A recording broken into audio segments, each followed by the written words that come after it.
And welcome back to Scav Talk, everyone. Today's episode, we're going to be catching you up on the latest Tarkov news, featuring Patch 15 trailer, and we have a date. We'll talk more about that later. Then we got to catch you up on some other pre-wipe events that are ongoing, and probably will conclude here in the coming days, hopefully. Arena Breakout, it's gone full pay to win. Delta Force, this is a fun game. That's the topics. For context, we've done this intro. At least I have done it 3 times because we've had technical issues. Hopefully, fingers crossed. Everything's gonna be fine. But yeah, Discord has been failing us, so we've had to move over to the old Skype machine, which for those of you on the recording, actually it should all be okay because we use our local audios for those. Whereas for the live audience, it's a little rough. As people are saying in chat, Modern Warfare 2 lobbies, OGs, whatever. 56 kilobits audio processing. Yeah. So let's start at the beginning again for the third time and talk about the wipe announcement. So BSG have announced the wipe. It's 99% certain to be on the 20th of August. BSG also announced the drops campaign as well. Like, they had to basically announce drops at the same time as the wipe because those two dates are just intrinsically tied together. So BSG happy to announce the return of the Summer Twitch drops campaign from the 23rd of August to the 28th. Now, this is where there's a few people who are saying that it sounds slightly ambiguous. The event will start after the release of Patch 15 in Escape from Tarkov on August 20th, which will also feature a wipe. Now, some people are saying, rather than it being like the event will start after the release of Patch 15 on August the 20th, they're saying the event will start after... What was it? The event will start after the release of Patch 15 on August the 20th, saying that the event's going to be the 20th and the wipe's going to be before then. I think that's very unlikely. I think that's a reach, but it is maybe slightly ambiguous as to the timing. But you can say for certain that the wipe is then either on or before the 20th. So it's not like it's going to be any later than that. And given that it is the 16th today as of the recording, then really the only other option, it won't be today, it won't be tomorrow. The only other option really is maybe a Sunday. Like, I was looking through the list of dates, and in modern times, if you look back over the years, I did it in my latest video about like the pre-wipe and stuff. If you look back over the years, Thursday's like overwhelmingly the most likely days. But that was back in the time when the game used to wipe like every 3 or 4 months. And so since 2019, Thursday, Wednesday, Tuesday, and Sunday are actually all equally likely. So, there's I guess if you were reading it the other way, there's a potential for the 18th or something. But I think it's almost certain it's going to be the 20th. Yeah. So with the release of the date, which is quite nice to know that it's going to be Tuesday next week, they also released the trailer to come with the wipe as well. And there's a few things. It's not really anything new, I don't believe, in that trailer itself. Like, everything looks pretty much as it did. I mean, the description is introducing the reworked location factory, new variety of guns, new boss partisan, as well as much more content. So, the trailer begins with your guy kind of, you've been shot, you're like lying down, and there's like there's other like people around you in your squad or whatever, and it like flicks to the new factory mode. There's your kind of like dead comrades or whatever, like buddies beside you either way. And then Tagilla appears, and there's like some strange cult stuff. Every time you blink, like Tagilla turns into that one. Maybe Tagilla's part of the cult. I don't know. Yeah. Kind of implies it. He's sort of got a special kind of outfit, I guess, compared to the others. So maybe it implies that Tagilla is part of the weird cult thing. I don't really know. And then it's mainly about like the new factory map. So this is the first time that we've been able to see it, other than there's a couple of people who saw it at Gamescom, I think. And Pesley talked a bit about it, saying there's like new underground tunnels, whatever. We kind of get a bit of an idea of like what he means by some of these areas. It does, like, certain bits seem quite a bit bigger. Like Glass Corridor, I think seems like there's an extra section there, and there's the over the top walkway that goes all the way through. But in that section, we also do see the first piece of like someone setting up a trap or whatever. They're using like a VOG 25 to set up the grenade into a little like casing thing, which I guess is going to pull out the pin. So between all of the different action shots, it's basically the factory rework and this like traps situation. Like, most of the rest of it is just eye candy type things, in my opinion. We do see the M60 as well at one point during the. Actually, there's two sections. There's one where it's shooting, and then there's one during like the factory walkthrough. But it's basically like traps and the factory redesign as the main parts of this trailer, which we already knew about. So it doesn't really reveal anything new. Yeah, I mean, the bits that they show of the factory looks really, really good. I mean, it's like definitely looks up to standard. I mean, some parts do look similar, but I don't know. Overall, it just like especially this hallway shot here that it just went over. The lighting here looks so much better. I mean, I guess this is nighttime, so it's probably like enhanced, like Night Factory. But that's one thing that I noticed a lot is like the lighting, because Factory's always kind of had that weird like yellow tint to it, and there was even like a time period where if you had certain post effects on, or maybe it was just post effects on it, like messed up the tint to like a different. I can't remember. I think it was like purple or something. I don't know, but anyways, it does look really good, and it's like the one thing I did see is I was like really hoping that they were going to change up was the factory corner with the forklift. Yes. Down glass. I was like, please, like change that.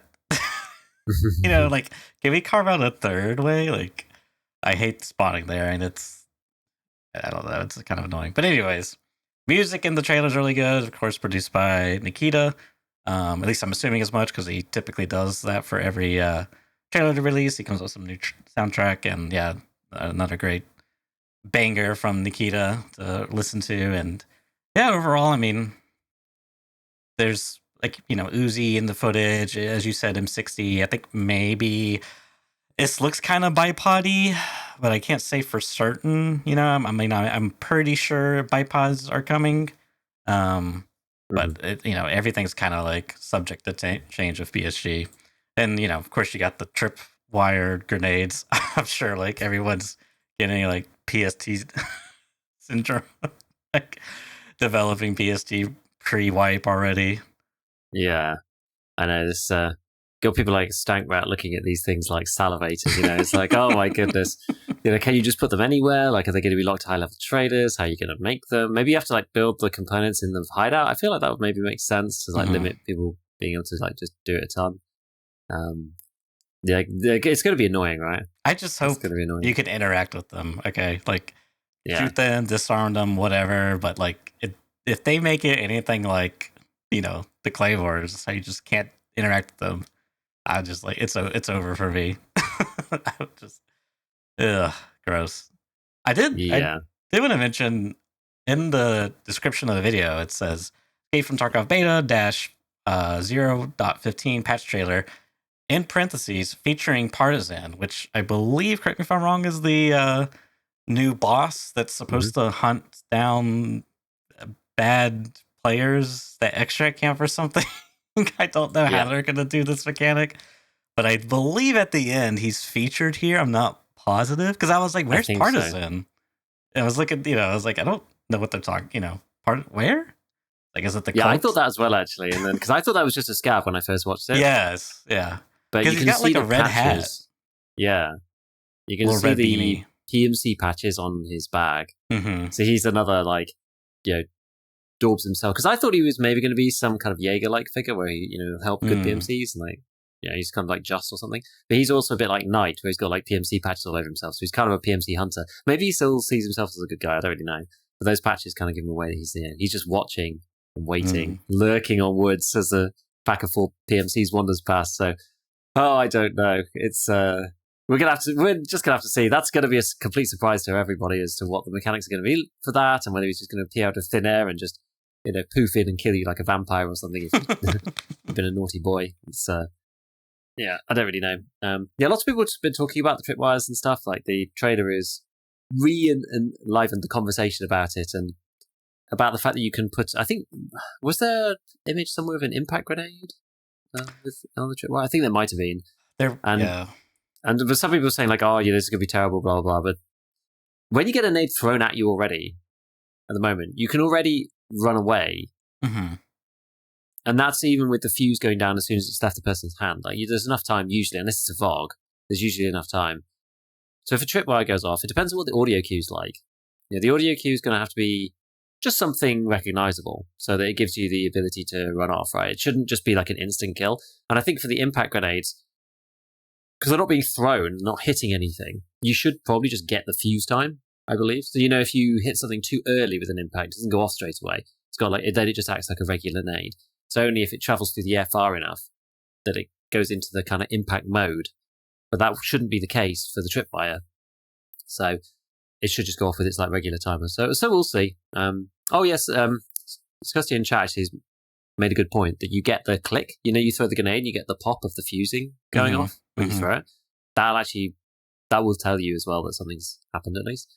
So we're going to have to see. I mean, it's a good job that BSG's audio cues are 100% they always play, because then it means you'll definitely know when there's no chance of getting grenaded silently. It's a good job. Oh my god. Otherwise that would be really annoying, right? Yeah, that would be detrimental to the experience. I'm just getting flashbacks to playing on streets, and it's just you just die. And it's oh, you killed yourself according to the game. And then you go to the end screen and it's oh no, the damage was from an RGD, and you're what? Because it was RGD on the server but not from you. They never threw it on your client, but you died to it on the server. Annoying. Remember when players were invisible on the streets? That was great, that one. You couldn't see him, you couldn't hear him, and you would just be taking damage fighting a ghost. Mm-hmm. Yeah, that was fun. Another classic. That was fun. Mm-hmm. And was that patch 13 launch? I think it was. I think so, yeah. It's Streets of Tarkov, the patch we've been all waiting for. Streets of Tarkov comes on, it's just well, you can't see the other people, so you're just going to die, and that's that. It's just oh my, what the hell's going on here? Yeah, that wasn't great.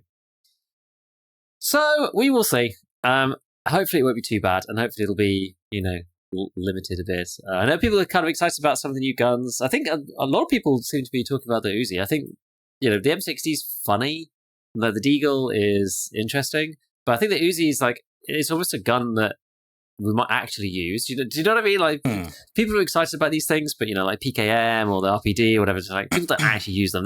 They're funny, and sometimes you use them for a meme, and you're just they're super heavy. They're 8 kilos or whatever. And you take a 100-round box mag, but they're not meta or good or anything.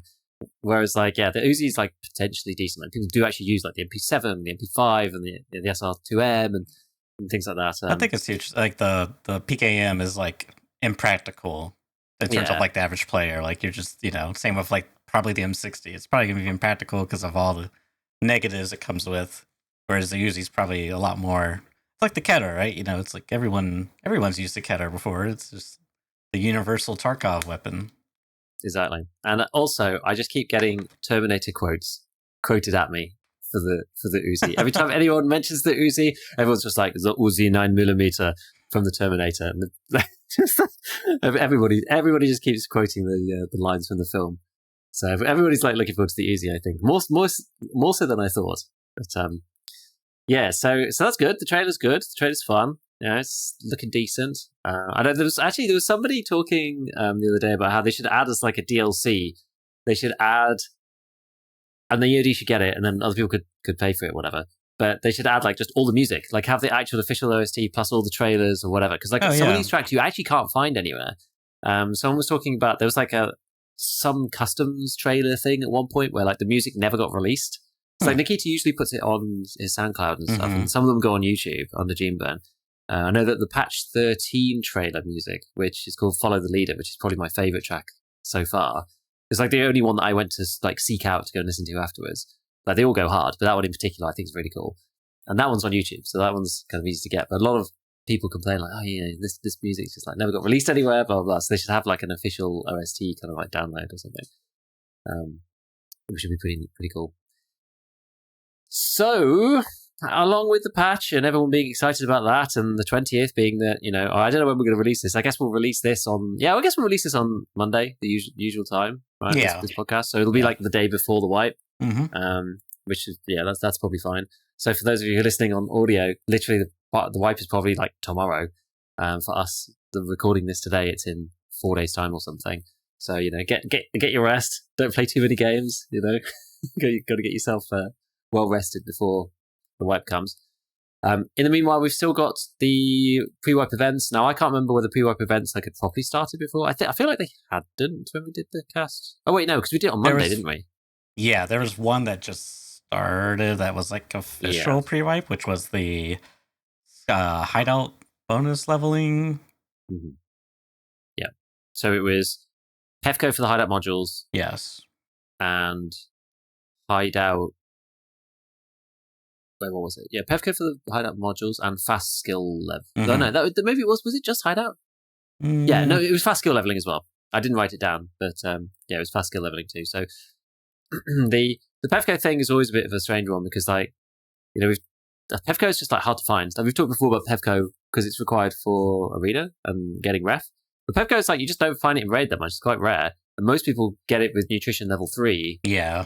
And just do the crafting there because the components are like easier to find, right? Like you use filters to make super waters as one ingredient.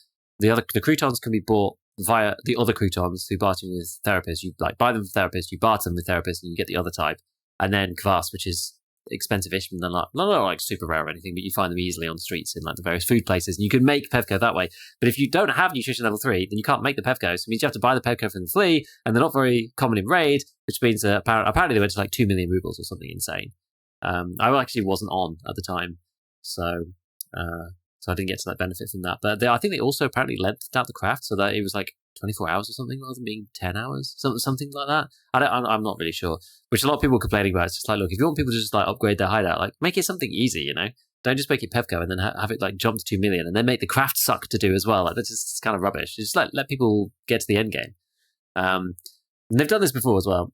But then you've got like the super skills leveling thing, which is like, hey, that's really fun. You go into raid and then it's just like, oh, diminishing returns still exists.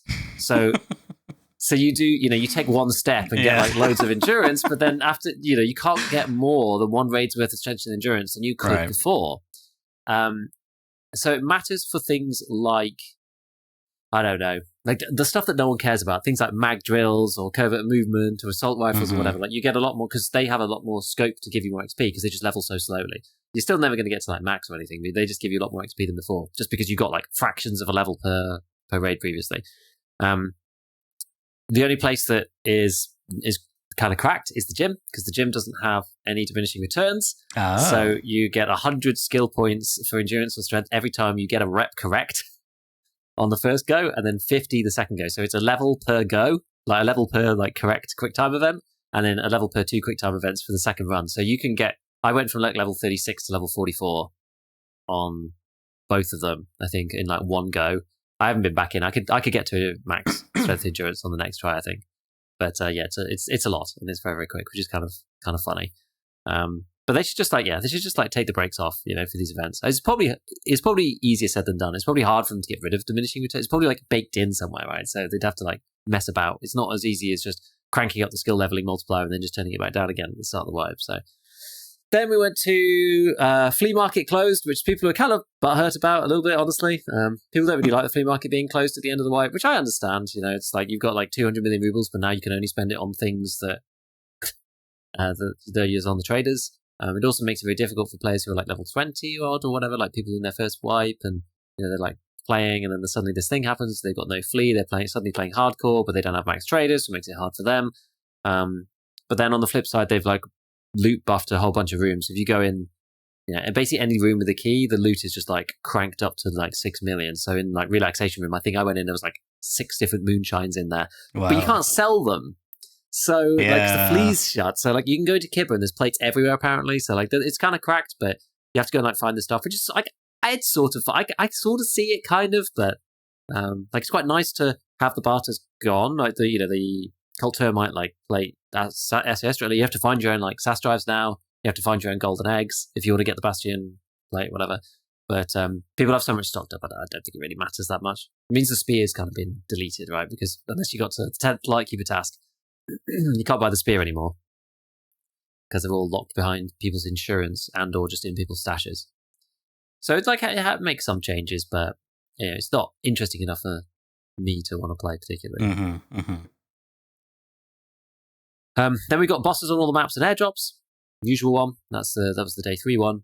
So pretty self-explanatory. Airdrops coming down all the time, and the bosses are just 100% spawn chance on their respective maps. So I think I'm not sure about customs if they get the goons and Rashad at the same time. I'm not actually sure about that. I think maybe the goons are just on light towns. So I don't really know. I haven't played enough with the bosses to find out, but 100% bosses is at least fun because they're always going to be there. You go kill them. Also, people who are finishing up achievements. I know there's a couple of people in my Discord, Spinman in particular, who was going after Killer. He was doing like the 15 kills for every boss challenge thing. And this makes it a hell of a lot easier to go and kill Killer a bunch of times if you need to do that for the achievement. So that's kind of good. And then today, there's a new event, which is some kind of it's like a revolver shotgun event. They've added, there was 3 rounds that used to be in the game. I think they added them for the TOS last time, and this time they've added them for the revolver shotty. And it's like the elephant slug, the explosive round, and then Flechette Plus, which is just a cracked version of Flechette. So the explosive round is the one that, I think is probably the fun one. But apparently they're like dog tag barters for them or something. So they're not necessarily that straightforward to do. Either way, it's just some stupidity, some stupid mayhem. So I guess we'll probably have something tomorrow, Sunday, and then Monday's likely to be the 1 ruble event, I guess. And then wipe the Tuesday. I imagine that's probably how it'll be. Were you ever a big fan of pre-wipe events before when you were playing actively, or not so much? Not so much. I mean, I'm trying to think the last one I even played it. I mean, actually, I think by the time they started rolling out pre-wipes events is when I pretty much figured out that I enjoy the early wipe of Tarkov and find the late portions rather stale. Yeah. It's fun of the first few times to reach kind of your peak or your progression peak, whether it's max traders or whatever, and then PvP a bunch and try to improve on that front. But you kind of it got to a point where it's just why am I even looting? I was asking I was having these kind of existential Tarkov crises. It's why am I even existing? Life is meaningless. I should just name myself so I could get back into another queue. It's just things like this. So I don't know. But I will say I think some of the cooler pre-wipes is the ones where they've done the cultist event. I thought as a spectator, I thought that was really cool. Where they got in the circle, the blue light came down. It kind of changed the game mode a bit. The one with the stimulant where you had to get a stimulant off the bosses on customs. Or you died, kind of thing. Died. Yeah, it was like a speed run type of thing. Those things are what they've. I kind of hate to be, a bit of a negative Nancy, but they got sort of as of recently, I'm just don't really feel like it's their most creative, you know what I mean? It just feels kind of here's some stuff that we've done before. Which, in the grand scheme of things, how important is a pre-wipe event? Especially given all the context I just gave to someone like me, not really important. I couldn't care less. So, yeah, I think that's true. That's true. It's a bit of a copy paste pre-wipe, right? They're all this stuff we've seen before, the BS thing we've seen before, the skill leveling we've seen before, the airdrops we've seen before, bosses on all the maps we've seen before. And I wouldn't want them to, cut out resources on developing the patch so they can make pre-wipe events better, because I'm not going to play the pre-wipe events. It's pretty rare for me in recent times, especially. So, yeah. It's a mute point for me. I mean, there's some people in chat saying, if there was a crazy all bosses in factory thing, then I'd play kind of that kind of sentiment. There was that Shoreline event recently where all the bosses were in Shoreline, which resort that kind of thing is kind of fun because it's very different to how you normally play the game. 100% bosses just kind of puts the normal game up to 11. That's kind of it. Whereas it's it's still just Rashada, it's still just Killer, whatever. When you've got all the bosses in one place, it's all some special event with the antidotes, and it's something crazy you never get a chance to do again. Like that, it's that's actually kind of neat. I take that back. A few wipes ago, I did play one that I can recall where all the bosses were on reserve. I remember dying to Sanitar. This VSS was melting me from bushes or something like this. I don't remember the context. But was that the fog one? No, but I did play that one too. I actually remember playing that with Tarkov Reporter for a bit. We played that. Oh yeah, Tarkov Reporter. I forgot about Tarkov Reporter. Yeah, that was a different, interesting event because everyone had thermals, so it was kind of, it's kind of wonky, but. Okay, so I mean, the Tarkov stuff is it's funny because although we got these big announcements, there's actually not that much to talk about. That there was a picture released from from Dmitry of Nikita doing some kind of podcasty type thing. It's just basically like him sitting, chilling, talking, or whatever. It just says like doing things with Nikita, which is Dimitri's post. So he's obviously like talking to someone. There's like cameras or whatever, and people were like interested as to what this actually meant. And it said there was like Dimitri had to give a bit more context on Twitter as well. He said like, this interview is for some local YouTube channel, but very interesting. Important thing is that it is in Russian. And somebody said, well, if there's a translation with, subbed English, whatever, if possible, please we'd like to see it. And he said, yeah, we did it today. So who knows when this is coming out? Who knows what this is really for? Don't know when they're going to release that. Not really sure. But we'll see. Like other than that, we're like super, super light in terms of Tarkov like news flow, because we've had events going on and the announcement of the wipe on the 20th, and we'll probably have not much out of BSG now because they're going to be in preparation mode, making sure everything's set. They're already like kind of delayed based on when they said early August is not the 20th, but like I don't care. There's so many people just like spamming like early August, whatever. I'm just like, who cares, right? It's like 2 weeks or something. Like, don't want to give them a break. Of all the things that you could have problems with for BSG, like this is not the thing. Save your energy for the things that actually matter when they do actually screw up, However, out in the extraction shooter genre, we've had extra interesting and salacious news with the release of Arena Breakout Infinite into open beta, which I will say I was interested in, insofar as I know that people were excited about it, and the game was pretty good, and it was an alternative to Tarkov, and I know we had the issues with potential asset stealing, whatever, but after all that drama's died down, it's like, okay, this game is like an alternative. If you want to play more arcade mode, that's fine. And I was like kind of looking forward to it on that basis. Like, was I going to play it a ton? I'm not actually sure, but I was at least going to check it out and see what's going on. However, on release of AVI Infinite, the monetization model has become apparent as to the way that they want to go with the game. And I would say that the conversation about this has probably got it's just super heated, as always, on the internet, which is just kind of annoying. Like, it's very difficult to have a sensible conversation about this kind of thing without everybody, it has to be like your most like outrageous take, out on the internet, otherwise, but whatever, that's just the way things go. But the long and the short of it is, we knew that you were probably going to have to pay for the secure container, because the secure containers that you got given in ABI, even in the beta, were like a temporary thing. Like, I ended up playing for a couple of days in the closed beta without one, because unless you accepted the extension to the secure container, it got deleted and there wasn't a way to get another one. I ended up getting another one like later. I think they like refreshed everybody like a week later or something. I played like 2 days without a secure container at all. And it's quite hard. It's quite difficult because like Arena Breakout it's like, the old Tarkov economy. So, like Nikita said that he wants to get away from the ruble economy in EFT and get more to, unlocking things with quests and da-da-da. And like, we've slowly worked our way towards that.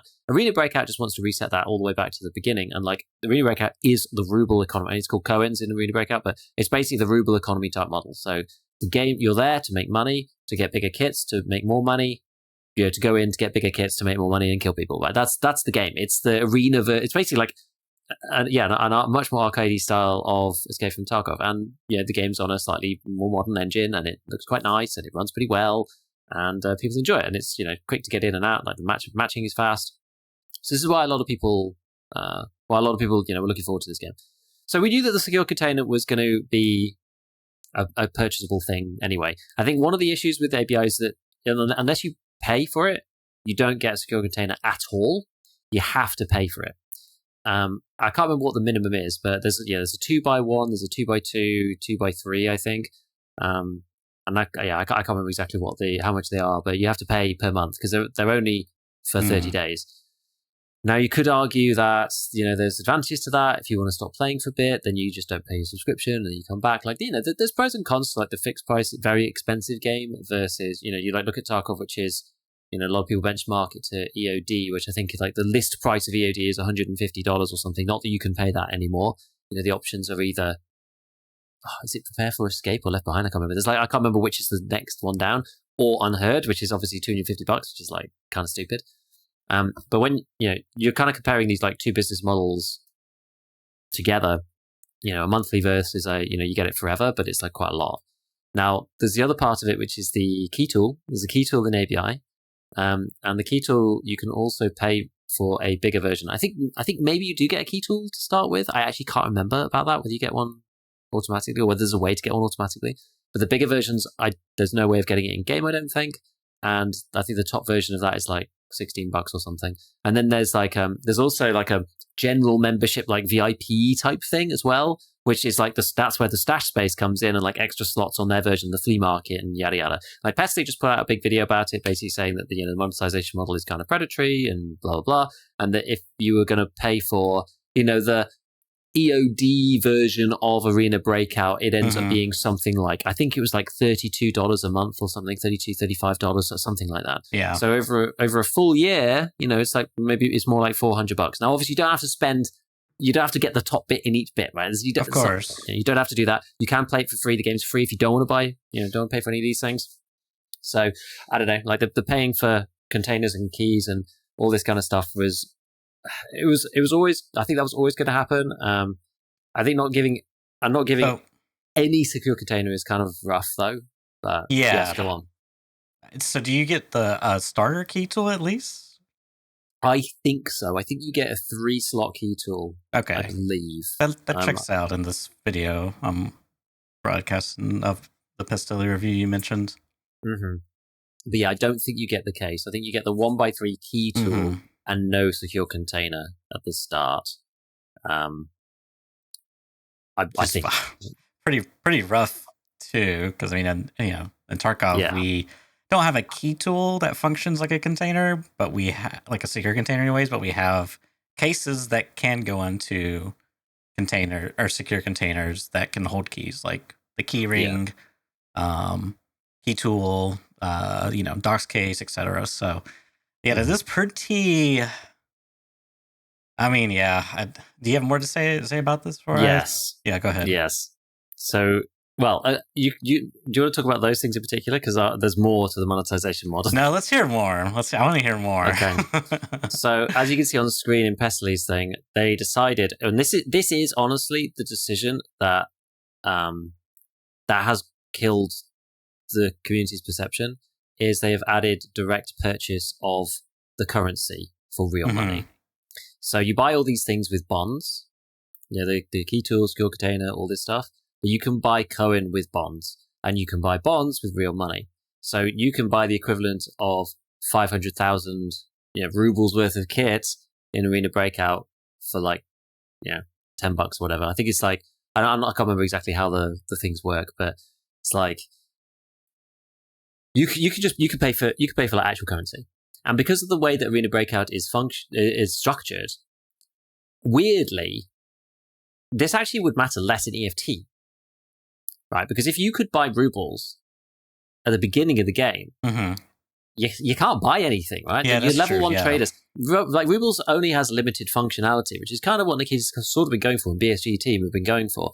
Yeah, when you get to the flea market, level 15, sure, you can buy class 4 helmets, and you can buy some good ammo or whatever. But again, like most of that stuff's banned, most of that stuff you can't get access to.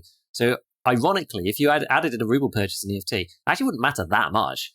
Not as much as it does in ABI, because in ABI, there's no bans, everything's open, which is the same as Delta Force, which is another game that we're going to come on to. The economy is completely open. You can buy up to class 6 armors, and there's like crazy things in there, like, class 6 helmets, which cover the whole head, and you can buy, M995 ammo, or like any of the top tier ammo. You can go in like fully loaded with real money, basically, from level 3, I think you unlock the flea market, something like that.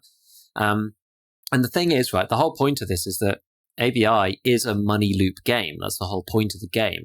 If you don't have a secure container, because the stuff's actually quite expensive, right? The things are quite expensive. Oh, yeah.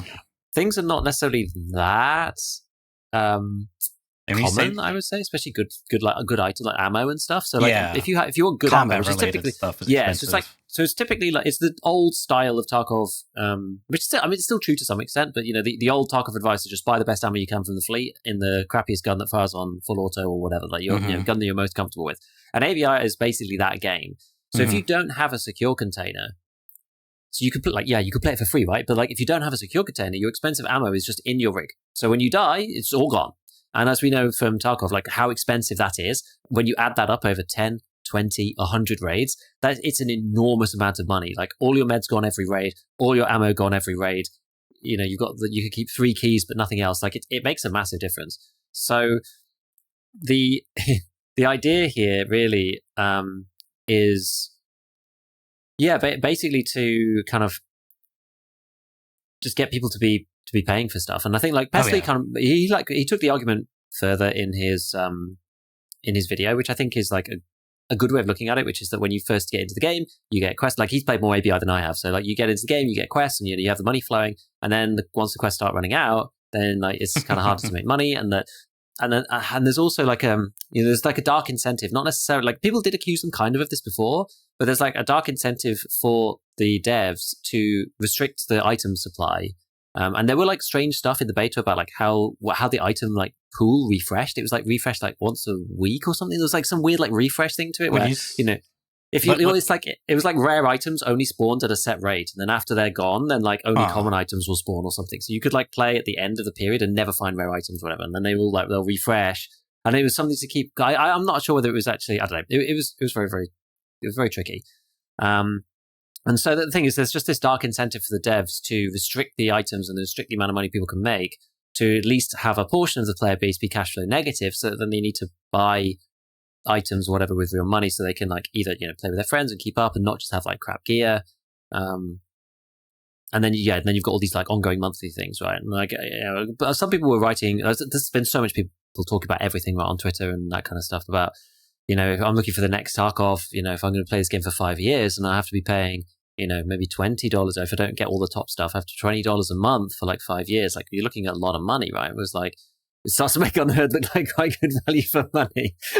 And that's before you've even like bought anything. Because like part of the issue is that if it's in the game, it's like sponsored by the game to do the thing. So it's like, you kind of feel like, not necessarily that you have to pay, but like if you want to compete to the top level, you can do all this stuff for free, but like, what if you're playing like at the top level and you're playing against players who are like really good and they're also buying kits? I don't know. It's just like it's one of those things. Like it just makes you feel like you kind of have to, do it a bit more.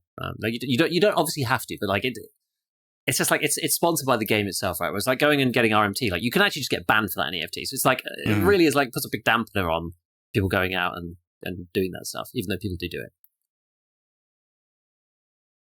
Yeah, wow. I mean, I don't know. I'm just kind of like taken aback about. I mean, I haven't seen a lot of this stuff, but the few bits and pieces that I have seen is people just being like, this is awesome because I get to kill people who spent money on video game. Like they bought stuff, and like I mean, it's almost like the sentiment of like it's fine because I can loot their cash purchases or something, like I'm not going to spend any money because I'm a skilled player, but I want people to spend money on the game. That way I can kill them. And, it's for me, it feels like it comes out of a bit of a like fragile ego place. Like, because who's most likely to like someone like me? Like, okay, I'm the type of person to play free to play games, and like I don't want to spend, if I can get away not spending anything, great. You know what I mean? Like, in fact, it's like I'm almost conflicted because it's like I almost want more free to play games to have more monetization options. That way I can continue to play games for free, like good games for free, but I don't want, but I also don't want it to be like, pay to win S, where it's like you spend however much money's on this item and you have now this gear, like this permanent bonus or whatever, things like that is like I find distasteful.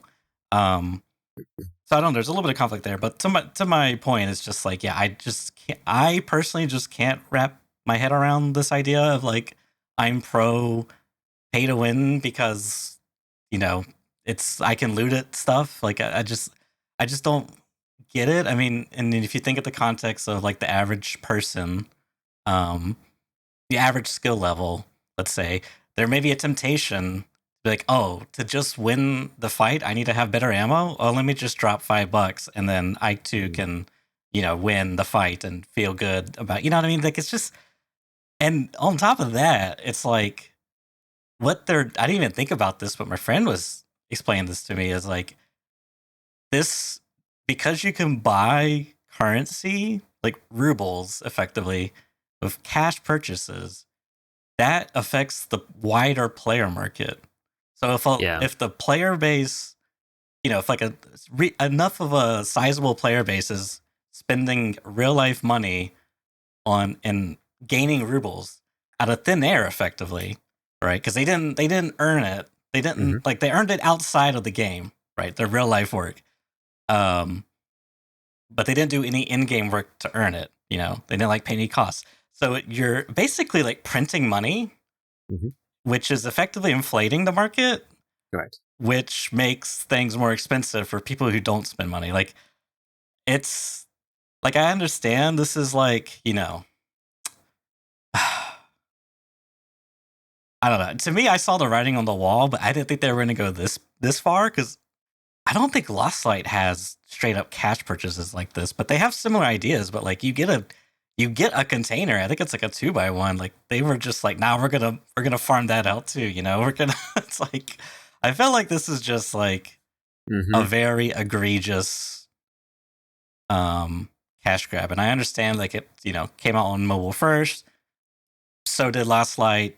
Another Tarkov S, a much lower visual fidelity quality. A lot more like mobile gaming than even something like this from what I've seen from the screenshots. But it just like couldn't be me. I can't see it. If people out there like the game and like are fine with it, whatever, fine, enjoy your thing. But like I just don't want to like be like play this at all. Like I have zero incentive, and then it's like even if I did play it, it's like, do I really want to like play something that's fundamentally just trying to farm out, like mine out fun? It's like they they saw Tarkov, right? And they're like, okay, what game mechanics can we disintegrate and perverse into monetization models so we can make more money? I mean, it's like, how can we monetize fun? Not just like the core concept of fun, but each individual bracket within the whole package of the game. It's like, oh, you want to play Monopoly? To roll your dice, you got to pay $1. It's like one actual dollar. It's like, you didn't like your roll, just pay another $1. Come on, 50% off of your first reroll. Come on, it's like, ugh, gross. Yeah, it's very tricky. Like, oh but man, I understand like there's too, so much like, to it. Yeah, you got to make money off the free to play game, right? Like it's at the end of the day, it is a business. Like I get it, but I just how they've done it is just so egregious. And like this is the other thing that I didn't like is, which to be fair, the other game that we'll talk about, it's kind of I think it's like similar is, I think it's important when people are reviewing the game to like keep this in mind or like state this, but like the close alpha or whatever, it's like they disable any monetization stuff, which is like, in the current snapshot, it looks great, but like now that it's early access, it's like here's all the monetization. It's like, well, if I was reviewing it, it was like, well, that's a lot different. I mean, these are like core gameplay mechanics getting changed effectively. So it's like, how would that affect the review? Because like previously, I gave it, hypothetically, I gave it. I'm some reviewer and I gave it 5 stars or whatever, and then suddenly they come out with this. It's like, well, this isn't so like, this affects the review of how I previously felt. I kind of wish I could change my review, etc. But yeah. And I noticed too, like it's not out on Steam yet. So there's no Steam reviews because I thought surely this thing's getting bombed, but there's no Steam reviews, which is, I don't know how much that matters. Is a big priority for them or whatever, but yeah, I know. There was one other piece of monetization that I forgot about, which is just one that juicy. It sounds bad. I don't actually think it matters, but it sounds bad. So you can talk in global chat on ABI. And I think you can talk 20 times per day in the global chat. You can talk more in the global chat if you pay. So you can buy a thing called the communicator, and I think it's like gives you like 10 more chat lines in the global chat or something like that. Yep. A lot of people have like, picked this being like, I have to pay to chat, kind of like, it's just like, I don't think it matters, but at the same time, like, why would you monetize that? Like, it's like the most, it just like optically, like, it's not going to really make you, like, who's going to pay for that? And that just optically just looks terrible and isn't going to make you any money. It's like that's like the worst case, right? Like, no one's going to pay for that. And it just makes you look like dickheads. Like, it really does. Another like classic one, that I know fun, I distinctly remember in like the early 2010s is very common. I'm sure it's still in place today. Is if you want to change your name, that's going to be $5 or whatever it is. Like it's like so arbitrary, but it's like why? It's like why not? We can literally just make more money. Mm-hmm. Yeah, no, so the thing is about this, right? So the backlash, obviously they've had a lot of backlash, and there's a ton of people complaining about pay to win and telling them to remove pay to win. That's kind of like stage number one, right? There are a lot of people complaining about it. Then you've got like stage number two of the people who are like defending API and being like, well, it's fine because of this, that, or the other. Like the argument that you talked about already. Well, I'm a skilled player and I'm going to farm all these noobs who are paying for stuff. So, like, give me your equipment. Thank you. Ignoring the argument that, if a player as skilled as you buys equipment, then they may well beat you. Right. Which is like why that's why it's like unfair and why people, don't like that kind of stuff. There's like the one that I just cannot understand at all, and I even tweeted about this myself, and like I didn't necessarily want to pick on Lucci in particular. He's like a Call of Duty, DMZ, like that kind of like FPS creator, but I just like and this is the thing, right? I want to make a distinction between enjoying a game that has pay to win elements in it, and if you enjoy it, then that's completely fine. You can enjoy what you like. If you want to play the game and you don't care about the pay to win elements, go for it. More power to you, right? Yeah. Don't deny that it doesn't have pay-to-win elements, though. That's the thing that I can't stand, right? You have to accept. You can enjoy whatever you like, but you have to accept that it is what it is. And in his tweet, he basically said, I'm going to be honest, some people complaining about Arena Breakout having microtransactions sound like mega pussies. It's a free-to-play game. Obviously, they were going to monetize it some way. Everything I've seen seems more pay for convenience than pay to win. And I was just like, am I going insane here? This is what my tweet was basically said, like, am I going insane? Because I've seen this take everywhere that, it's paying actual money for in-game currency where you can buy literally any item in the game is pay for convenience. Like, am I just wrong? Like, what the hell's going on here? Like, this take is completely bonkers. Like, you can enjoy the game and you can not mind it being pay to win, or you can buy some stuff in there because you find that fun. Whatever, like, that's fine, that's okay. But like, it's pay to win. It's like a 101 pay to win, being able to buy stuff. Right? I think some people are making the distinction, and maybe this is where, because the Arena Breakout people did an interview with Landmark at one point, and we'll talk about Landmark in a moment because that's actually kind of interesting. They did an interview with Landmark a while back because he was, they're probably their big headline sponsor of the game, really, because he moved away from Tarkov in the Unheard Edition thing. Obviously he's kind of back and forth between the two games. He wasn't quitting forever or whatever. He was just taking a break. And he did an interview with them and said, are you going to add any pay to win stuff? And they said, look, there's going to be pay for convenience things in there, but nothing that's going to actually directly affect, the combat, which is clearly false. Right? That's just not true. At this point. So they basically lied to Landmark. Now, whether they actually lied or not, again, is up for technical interpretation. I've had discussions with very ordinary, normal, good discussions with people in Twitch chat about whether they did actually lie or not. Because there's a within the pay to win bucket, there's like a division there as well within pay to win, in my opinion. And you've got things like, being able to buy currency directly. It's like, all of that stuff is accessible in the actual main game. But you can just pay to skip the actually having to do the thing in the real game and buy it in the game. Then you've got like a second tier of pay to win, which is like, gold ammo or whatever, which is like only accessible to like premium account holders or people that pay or whatever. And that's like the ultimate end of pay to win, right? There's things there that you can't get when you're free to play at all. There's no way. It's completely locked off. The only way to get that is to pay. And maybe that's what they meant. And also, maybe these people are defending that and saying, look, well, it's not that. Everything, you can get everything in the game, but you're kind of like, it's pay for convenience because you're skipping the time to go and farm the map or whatever. And it's like, No, it's pay to win, but it's just like, it's flavors of, in my opinion. But I feel like I'm trying to be empathetic here, and I feel that's where people are coming from when they're saying like it's not pay to win, it's more pay to convenience. Whatever. I think they're wrong personally, but I think that's why they think they're right. If that makes sense. I don't know what you're talking about, Giga. All I know is everything's black and white. There is no nuance. Things are simple. Okay, clearly, the only pay to win mechanic is if you pay $50 to beat the game. That's it. Otherwise, nothing else qualifies as pay to win. Yeah. I guess I saw that from your retweet or something, and I was just kind of like, I don't really know this person. Like, I've seen them vaguely, but I don't really care. I just think like, yeah, that's just like a dumb take. Like, especially when you have to like use the word mega pussies as part of as part of your argument. Or like, it's just like, okay, yeah, like that type of language and verbiage just like kind of tells me everything I need to know. It's like this person has the mentality that, they are right and everything outside of that is just like wrong. Can't possibly conceive of thinking outside of their own box. But yeah, I just I don't even know what to say. It's just like,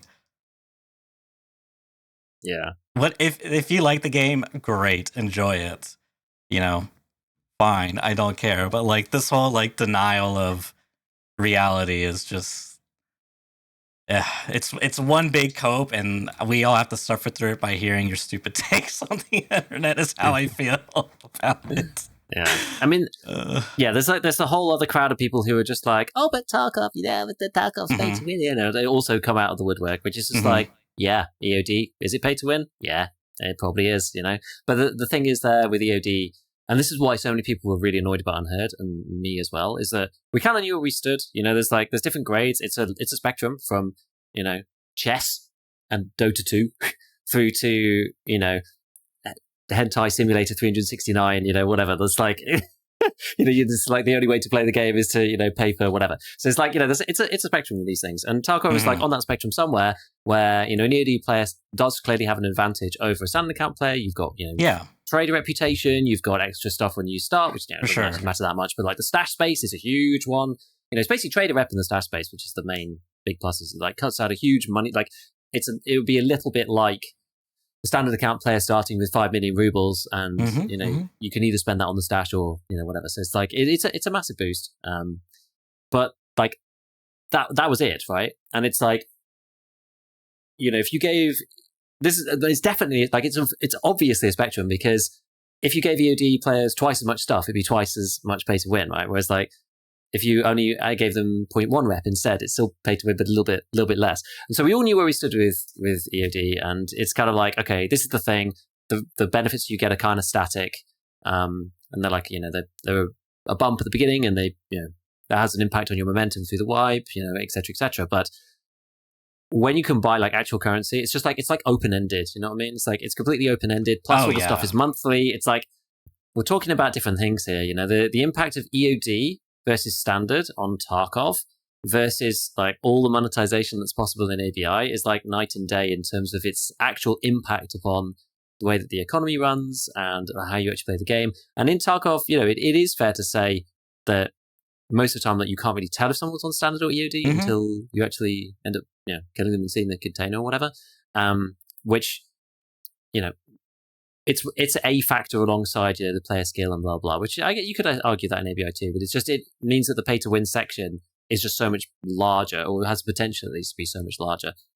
And also because the game isn't free, right? It's like $50 to get in at the base level, but then you have the regular secure container, which is fine. You don't have nothing. It's like it depends on where you want to see it, because like $50 will go very quickly on ABI. You only have to play for like 4 months, or you only have to pay for 2 months if you're going to pay for the max package, but you only have to pay for a couple of months with a secure container, and Tarkov is already cheaper after like 6 months, I would think, than Arena Breakout, and that's excluding paying for any gear or anything. So I don't know, it's a tough one. Like these things are both on the spectrum somewhere, just like standing up and going, but Tarkov like doesn't do anything about, like, we can look at ABI in a vacuum and talk about it on its own and say, this is why the economy is not going to work very well, or it's going to be boring or whatever.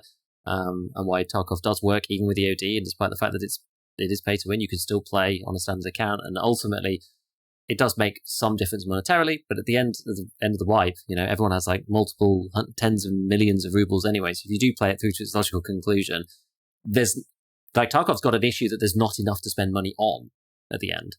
So it helps you with your progression early, but once you've got into that end game of just like the money just keeps going up, it doesn't really make any difference with you on standard or EOD. You'll end up wiping with 50 mil rather than 120 mil.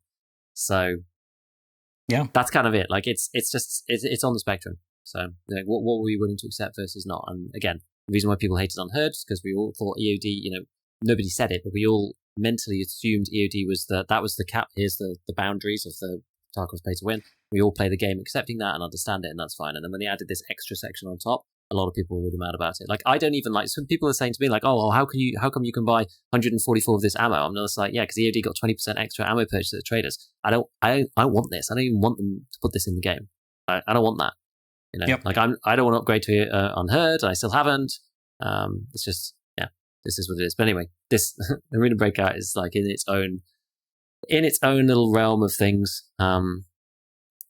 Yeah, and it's just like, it's super predatory, I feel like just preying on people's like enjoyment, satisfaction of gaming. But like in the context of Tarkov, I mean, man, you could go through like 3 losses and just feel really down about yourself, because you're losing resources in like it's a game, and like, yeah, we're supposed to have fun in the game, but like we're actually losing. It's not like you not only have to deal with the loss of your ego, but now you got to deal with the loss of your resources. That's going to affect your future runs, your future missions and tasks, and it's just like it can really pile up.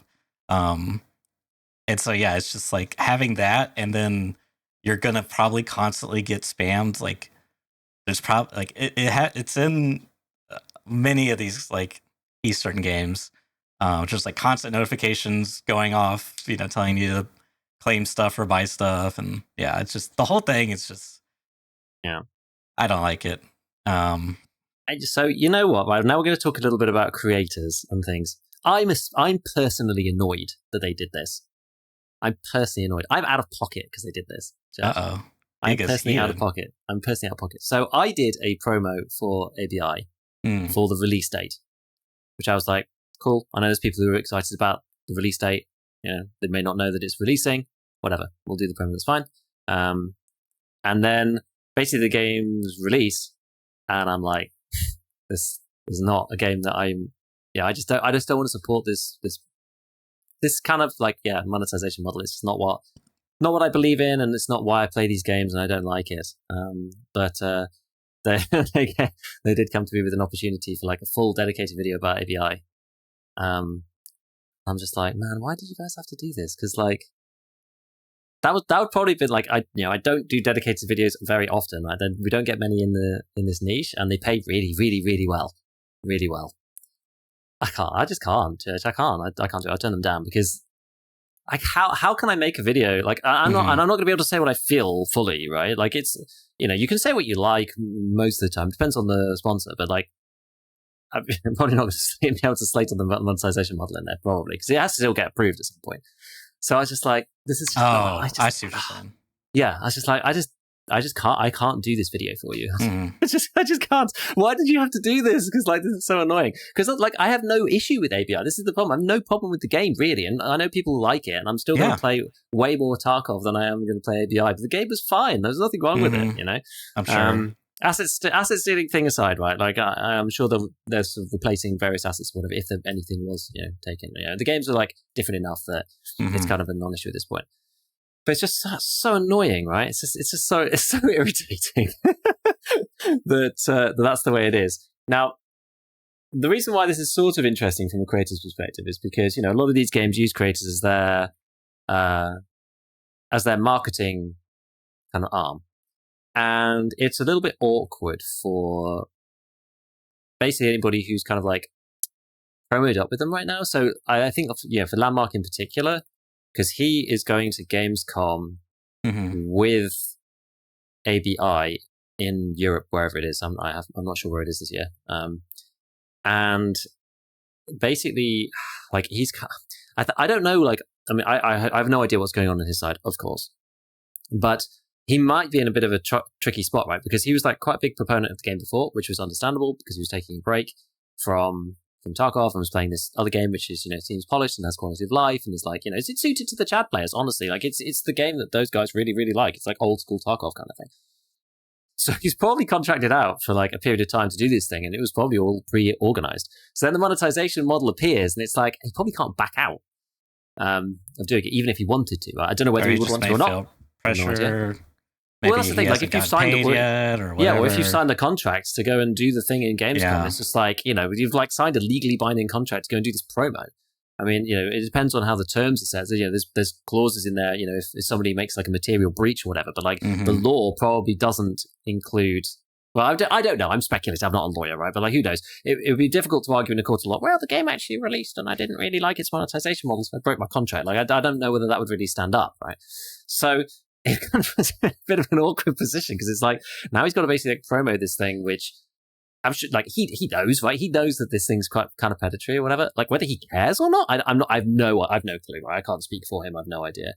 But it might put him in a bit of a weird position with this. It's like I guess it's always the risk going with something that's like unannounced, and like isn't actually out. I guess there's always a risk of this kind of thing happening, but it's just a little bit strange. But like, there's a lot of people who are kind of like slating Landmark, being like, well, he's going to this thing, like you're promoting, this whatever. Like, he asked the questions to them in particular, originally in the interview, to try to prevent this kind of thing from happening. So, I don't think he's really on ABI's side per se, but like I don't know how much he can like do about it now, other than try and influence the decision behind the scenes, which I imagine he probably would try to, I would think, given the questions he's asked previously. But we'll know. But in the meanwhile, it's kind of like put him in a bit of a sticky spot. Creative marketing is tricky, especially when things are fluid and your opinion changes on a game like halfway through the deal or whatever. It's like, I don't know the situation, but I can imagine that might be kind of awkward. Because like, even for me, right, there was a small moment where I was just like, should I do this anyway? And I was just like, no, I really shouldn't do this. Because I was like, again, it's the thing of like, does the pay to win thing matter? And like, I kind of decided like, yeah, it does matter. Because it would matter in Tarkov. Does it matter in ABI? Like, do we care about there being pay to win in ABI? Like, would I pay it with pay to win in ABI? Does it even make any difference that there's pay to win in ABI? I was like, trying to ask myself, like, why do I care about this in the first place? Does it actually matter? Or is it just like the deeply held thing that may not actually really be relevant? I don't know. Like, I did give it some serious thought. That's good. Yeah. I mean, I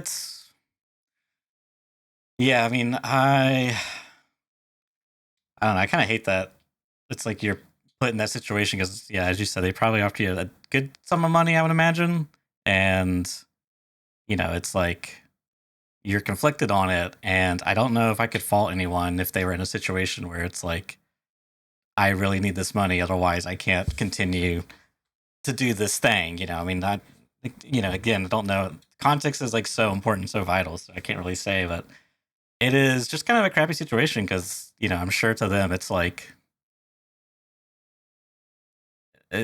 for what I understand, 10-cent games is like the, Giga Corpo. It's not even, I guess it's like 10-cent entertainment, and like 10-cent games is like their larger branch, or like, what is this, subsidiary?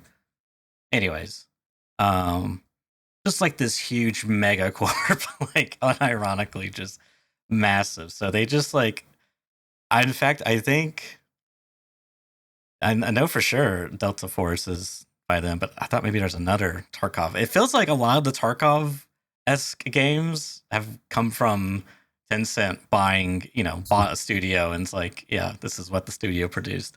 I don't know how they like handle stuff, but I know they just like bankroll. So nonetheless, it's just like, it's all kind of shitty, man. I hate to say it, but it is kind of shitty because it's like,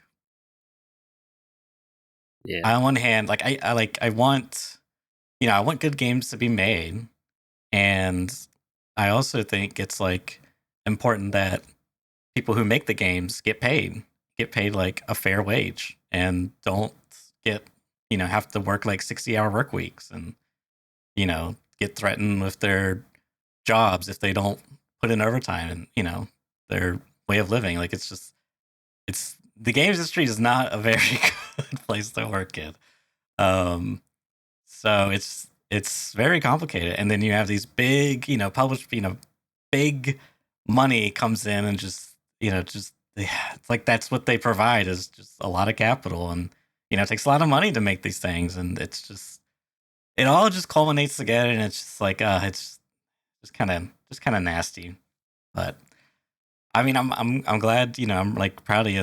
I'm sure that was like I can't say what I would have done, it's like, or anyone in general. It's really easy, I find, to be like, yes, this thing comes along and it's like controversial, but the upside is, I get paid or something, and it's like, depending on the context, I don't know what I would do. You know what I mean?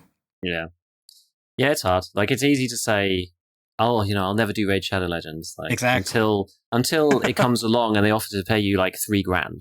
Right. Right. And then I have a medical bill of $20,000 currently. Exactly. Right. And it's like, it's like, it's, I don't know, it's different, right? It's easy to say these things and it's harder to actually do them. And also kind of the issue is that, like, unless you say so, I was almost saying, like, I was half tempted just not to say anything, but I was like, you don't, and not that I'm looking for it either. Like, I feel like I'm having to caveat this so much, but like, not doing these things, you don't like get any actual credit for it other than just like your overall long-term like reputation, if that makes sense. Mm-hmm. Like, I've tried pretty hard not to take crappy stuff.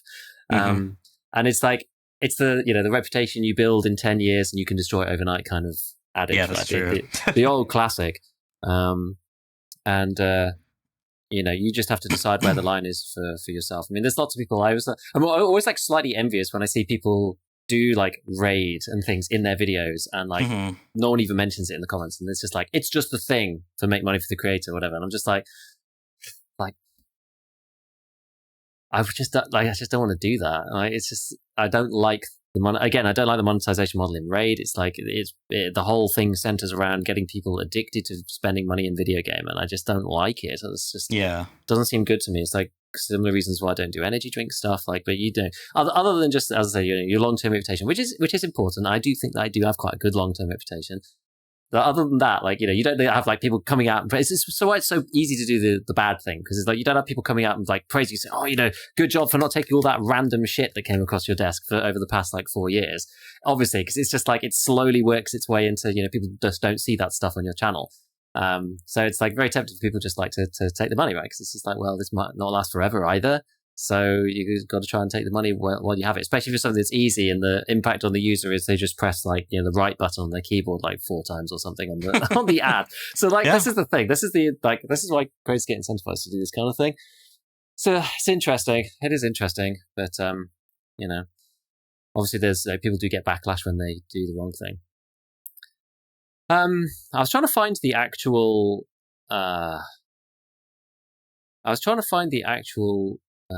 Like interview about like Arena Breakout Infinite, which is like one reason why people are so annoyed, because they said like paid features will have no impact on gameplay or the fairness of the game, which is, I think that's like the crux of it, really. Like, people don't like the co-op purchases, but also the fact that they said that it wasn't going to affect the fairness of the game or the competitive nature of the game, and then like it clearly does. They obviously have a very different understanding of what that means. And that's like, again, that's like a Western Eastern culture thing as well, right? It's like just very different. A bit. I think too, it's like, it reminds me of BSG and I think this is what the largest group felt animosity towards, was that within, as I recall, the EOD promise was you'll get all future DLCs, right? And then Edge of Darkness came out, and I think the thing that upset the people the most is not that it was like a new addition, but rather that it was the only addition to include a PvE mode, which seems like most reasonable people would think, oh, that's like a DLC, right? Like just the PvE mode. And that was kind of like all they had to do, right? Was just give the PvE mode to Edge of Darkness, but BSG were like, no, actually, it's not DLC. And so that was like where it's almost like this is our definition. It's like why you can't really trust anything that comes out. It's just like uh without like properly defining, you know, these definitions, it's like it's very subjective, right? It's like, oh, in our opinion, this isn't pay to win, but I think in the larger gamer space, it is pay to win. So I just like, yeah, even like, which we'll talk about here soon. Delta Force, they had a statement that they're not doing like microtransactions that are like pay to win. I can't remember the specifics, but like, to me, it's like, hey, that sounds great, but I don't really believe you. Like, for me, the proof's in the pudding. Like, I want to believe you, but I just feel like I can't set myself up for that expectation. Yeah. Let's move over to Delta Force, because I think we're kind of like, I mean, I've said everything that I want to about ABI. The monetization model means that I won't be playing, I won't be doing any more stuff for them. And yeah, it turned up my eyes towards Delta Force, kind of almost like, I wouldn't say begrudgingly, but like when Delta Force came out, I was like, okay, another one of these Unreal Engine extraction-y games that's going to have fun stuff on the map and whatever, right? And it's another, Eastern developer. It's like, guys, we're just going to stamp these things out at the same mod. Like, I don't know. I was the same way, Giga, so I'm right there with you. And I feel like maybe I should have been a bit more open-minded about it. The thing is, there's only so much time that you can like allocate to stuff, right? And this is one of those things where I was just like, what is the chance this is actually going to be good?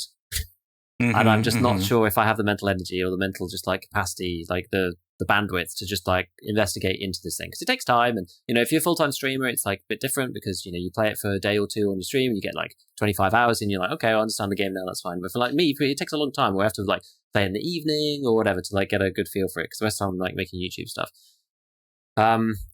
And yeah, I don't know. I was like listening to a few people talk about it. I've seen a couple of posts popping up, people saying that they're addicted to the game. Delta Force, saying like Nixia posted that she's played like nearly 100 hours of the game. Pesty was just like really enjoying Delta Force. Like, this is like the game seems really fun.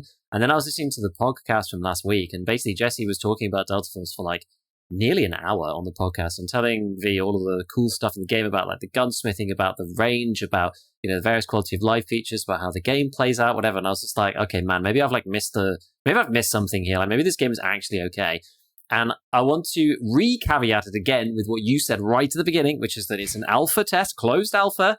So you can only get into it with a specific key. You have to sign up on Steam, and like you just get randomly allocated one, or you do Twitch drops or something. You get a key for it, and there's no monetization in the game at all at the moment. So we just don't know, right? And it might get 10-cented. Apparently, this is also a 10-cent published game. I don't believe they're necessarily involved with the development, but it's part of the 10-cent universe of we're going to eat your soul. So the 10-cent multiverse. Yeah, exactly. So there's a possibility that it ends up going the same way. And given that ABI just like said one thing and did another, at least in our impression, then this could also end the same way. But before we even talk about the game, let's just look at the tweet that Pesley had about it, which was basically, he said, like, this makes me very happy about Delta Force, directed by the lead dev. I'm absolutely loving the game right now. And it was from like a Reddit kind of like, I don't know, text interview or whatever, saying, will you have paying for in-game currency? ABI said no pay to win, yet you can pay to get in-game currency, which is pay to win and ruins the integrity of the mode. And they said, I can promise that this will absolutely not happen. This is a clear standard that we wanted to set for our game. As a dedicated FPS gamer myself, I've made sure our team places great importance on the global player experience and community. The primary content we offer for our players to purchase includes weapon skins, character cosmetics, and battle passes. First and foremost, our large-scale Havoc Warfare mode, which is, I think, the Battlefield mode, has no pay-to-win elements. We also promise that Technic Alloy, which is basically rubles, and equipment in Hazard Ops will never be sold. They must be earned through gameplay, participating in events, or trading with other players in the auction house. We will not sell these items directly, unlike other games. The highest level of the safe box, 3x3, will also be available for free by completing missions in Hazard Ops. Adding to that, a large number of safes and hazard ops will be given away during our community events, and more seasonal rewards will be provided through the Battle Pass. We promise that all multiplayer content will be free to experience with no game content locked behind a paywall. So, like, that last bit is like, yeah, no premium currencies and anything, no premium bullets or anything like that. Nothing that you can only buy, which is like, that's the half meaning, as we talked about before. It's like, just because it can all be accessed doesn't necessarily mean the game is fair. So that sounds better. Mm-hmm.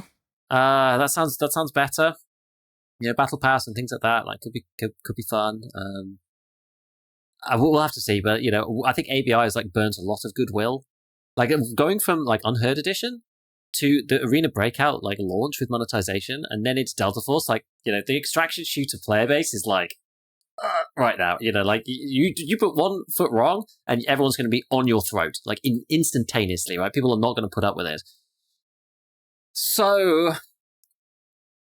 We will see. We'll just see. We'll just see how it goes. But either way, I did give Delta Force more of a try. Me and Church actually did play it on stream yesterday. I was unfortunately having technical issues, so I couldn't stream it to YouTube, unfortunately. So I was only on Twitch, but we played a bunch yesterday, and I know that you've been playing a lot more than me. I've like played a little bit outside, but you've been playing with some friends as well. So yeah, you're probably in a better place to like just talk through the basics of the game, or whatever. Like, it seems good. It seems good. Oh God, where to begin? Yeah, I mean, I was just looking. I got like 30 hours in the last since I got access, which is probably like around a week ago, maybe a little bit less. And yeah, I was like really not too keen on it personally, just because as you said, it's just like, oh, another one of these games, right? And I'm just kind of in general enjoying playing outside of the extraction genre and seeing what else is out there. But so yeah, because my friends were really hyped about it, so I was like, okay, let me sign up for the beta, because I was like missed out on some other the Spectre Divide. I missed out playing that. Like they had like a closed test not too long ago because I really want to play that. So I was like, yeah, look, because I forgot to sign up when my friend told me to. So I was like, yeah, let me go and sign for this just in case. But nonetheless, I got in and played it, and yeah, it was just like, because I too heard the podcast from Jesse, or from Veritas and Jesse, and he was talking about the game, and I was like, okay, still very skeptical, but whatever. And yeah, as I ended up playing, I was like, okay, this is like actually something here. And I think the thing I said to you was like, or maybe someone, I don't remember. But that's even been the sentiment of my friend group, is like, this is what DMZ should have been. It's like, this was all COD had to do for DMZ to work, because you effectively have like the Tarkov looting, the Tarkov gameplay you come to expect. You loot the items, you extract, you got a case, you got locked rooms, sell the thing, shoot the stuff, loot the gear. It's pretty, but with DMZ you had like these missions that you could do in Raid, right? And they have like a similar concept there where you can like earn currency, and they got like it's like they've took the core and kind of like built upon it, but like really polished a lot of the core as well. Like there's so many quality of life features that really make the experience just like super seamless. In a lot of ways too, the overall gameplay is very like, I don't want to say dumbed down because I don't know if that's like that accurate, but streamlined, I guess. It's like, for example, one of the things that was like kind of at first I was like, I don't know if I like this, was the fact that when you to reload, like it's basically like COD where you just reload and there's no mag dropping, but there's not even any mags. Like you attach a mag to your gun when you're like modding it, and that's effectively like a stat for your weapon, whatever that mag does. Maybe it's more ammo, maybe it's faster reload, whatever.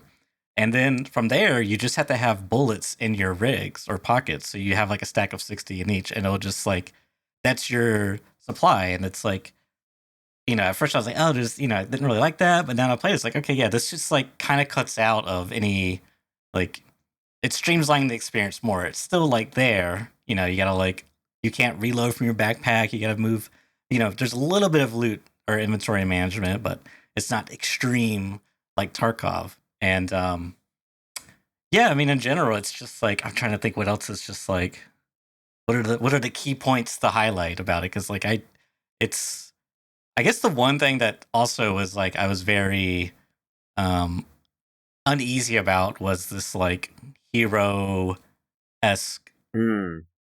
class choice, class based system where you pick a roster from a couple of different characters, and because it's just like it feels like it's overdone, overplayed in the FPS genre in general. Although I do like it. I like the whole class system. Um, but it just feels a bit overplayed. So, anyways,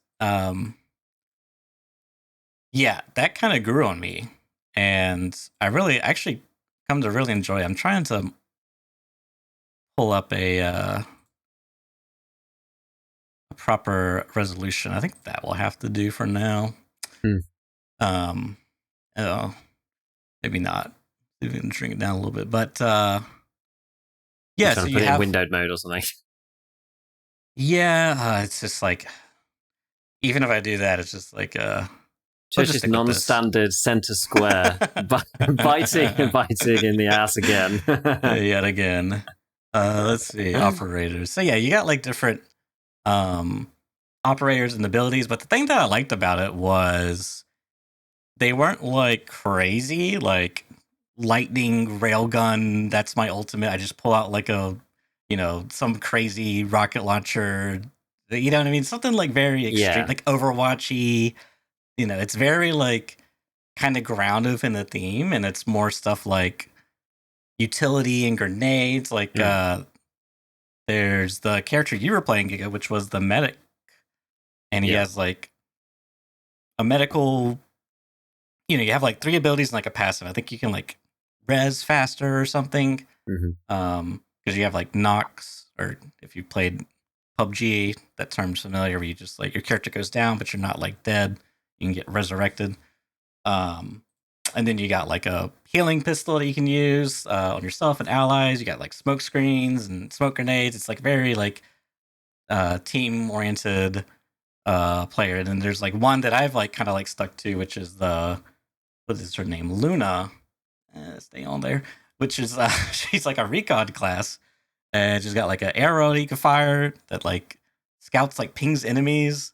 It has like a really long cooldown, and you got like electric arrows. It's like kind of like area denial, grenade, and you got like some passive. And overall, it's just like I was pleasantly surprised that how one thing that we commented on, me and my friend group, was like I really like the class system because it's like I can't just like spam grenades. Like I can't just like buy more ruble equals I have this, quote unquote ability.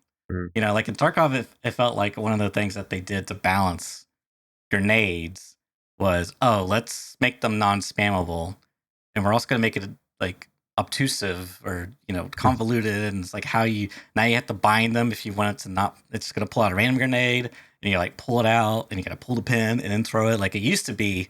I mean, if you go watch back older Tarkov videos, it's like a different game. Like it's actually a different game. It's like they're all like the pins are like on your belt, and you're just like yuck, yuck, yes. yuck. Like you pull the pin as you throw, like crazy. Like the combat was way different. Yeah.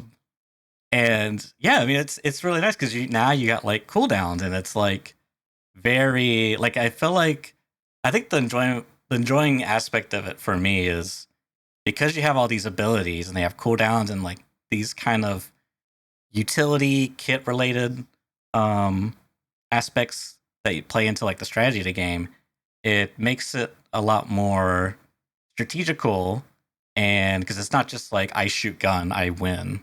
A lot of times it's like, okay, how did I use my abilities there? I died. Okay, I probably could have used my abilities better. Like I think when we were playing yesterday too, I remember saying to myself, like they were like inside they were fighting this team, and they were two players, I think, and they were like held up inside this little shack. And I had a sniper. I was like experimenting, and I was trying to get an angle on them, and I ended up getting dropped. But in hindsight, I looked at it, I was like, man, I didn't use any of my abilities, which I had like grenades and like a shock thing. Like I could have done something there that probably would have been better. And that's kind of like the learning curve aspect that I don't know, I found like enjoyable. Having these like different abilities to mix up. Like I think you're playing one that has like a dash ability or something. Yeah, I like learning these. It's like learning a new Dota hero or something, because you've got like a couple of different things. I agree with you that I do like how it limits certain elements of the game. Like you can't buy nades, and it's just like part of your character. So if you're the heal guy, then you only have a smoke nade, and that's it. You don't have a normal frag. So like the frag grenades are like tied to the particular classes. Yeah, this guy. He's like one of the assault classes, and you can do there's like a dash forward thing that he does, and also like kind of like a bomb thing that he throws down, kind of like a C4 or something. And I was I'm like I haven't quite like got the muscle memory to get it all down yet. And there was like a guy like rezzing his teammate, and I managed to, rather than throwing the bomb, I managed to jump forwards instead, and I was literally like stood right in front, because I was like not expecting it to happen, and I was like stood right in front of him as he was rezzing his teammate, and it was just like you could see just like the panic on his face. It's like and then I also threw the bomb by accident and then like blew him up and killed him. And it was really, really funny because A, it worked, and B, it was just like so cack-handed. But it was I don't know, it's okay. I know there's some people don't really like the for sure the hero like abilities kind of thing, but I feel for the way that the gameplay functions, it serves its job from a practical perspective to, as you say, like stop nades being in its own individual item. It's to limit that portion of the gameplay to a cool, because there's no actual like cost to using these things. They're just on like a cooldown of some kind. And so but like, and that's the thing, right? This game isn't supposed to be like a milsim of any kind, right? This is it's an arcade game. We're not even going to pretend that it's anything like Tarkov. Like the way that I've described it so far is, you've got Tarkov as like tier 1, and then you've got like Arena Breakout and DMZ, which both kind of like took the Tarkov formula and like, I mean, the Arena Breakout's much more close, but in terms of like quality of life and yada yada, and then DMZ, which is like COD's version, and it's like those two games then had a baby. It's like all of the quality of life stuff from the more Tarkov like extraction genre within Arena Breakout arcadified even further and rammed into DMZ. So like the game feels like DMZ, the gunplay feels like DMZ, the movement feels like DMZ, the operators and the non-realistic nature of the game feels like DMZ. So if you don't like Call of Duty, you probably won't like this game. This game is an arcade game, first and foremost. It's not a hardcore game. It's not like Tarkov at all, but it is well made. I assure you, it is actually well made. And like, even if things are sort of like immersion breaking from a character's like, I don't really like Luna as a character particularly, right? The whole like, and in game it's actually better because everyone's carrying an actual gun, right? It looks really stupid in the screen because people have got like, the guy's got the huge rocket launcher and it looks like really goofy and like slightly cringy, right? And she's got like the bow thing. But in game, everyone's got carrying an actual gun, so like it feels a little bit less like I'm playing Overwatch. Like in this screen is just, this screen is like a proper like roll's eyes, hero archetype sort of thing, but the way that the abilities are designed and like what they've removed from the game is almost as important as what's in the game.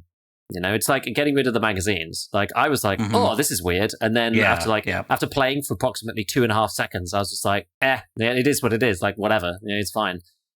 How much does that add to an arcade game? Like not that much. How much does it add to Tarkov? Like quite a lot. It's like, it depends on what audience, what genre, like the experience you want to have in the game. Like the game's less about like struggling with adversity like Tarkov is, and more about moving around the map fluidly, completing stuff, shooting things, and completing the missions. And that's the thing that where I feel that like Delta Force is really good, rather than just being quests, because there are quests, but they feel quite like natural and fine to do. Is that there's like stuff on the map. It's like when we loaded in, I think you were like watching out for something, and you're like, oh yeah, sometimes there's this cutscene of like the dam getting blown up, and I was like, that's happened every single time when I've played. And you're like, oh no, that doesn't happen every time. Like that's a random event that happens sometimes at the beginning of one of these sessions, and it means that something has happened on the map. And there's like, there's contracts that you pick up on the map to go and kill stuff, and then you loot all the things, and then you take it out. So you've then got your stash. And I think one really big plus of Delta Force over ABI for me is just the ongoing long-term progression of the game. In in-game Tarkov, like, why do we play? Well, people continue to play the game just to play the game, enjoy the PvP, and that's fine. But not like 90% of the player base will go and do something else that has a more compelling game loop than just the PvP.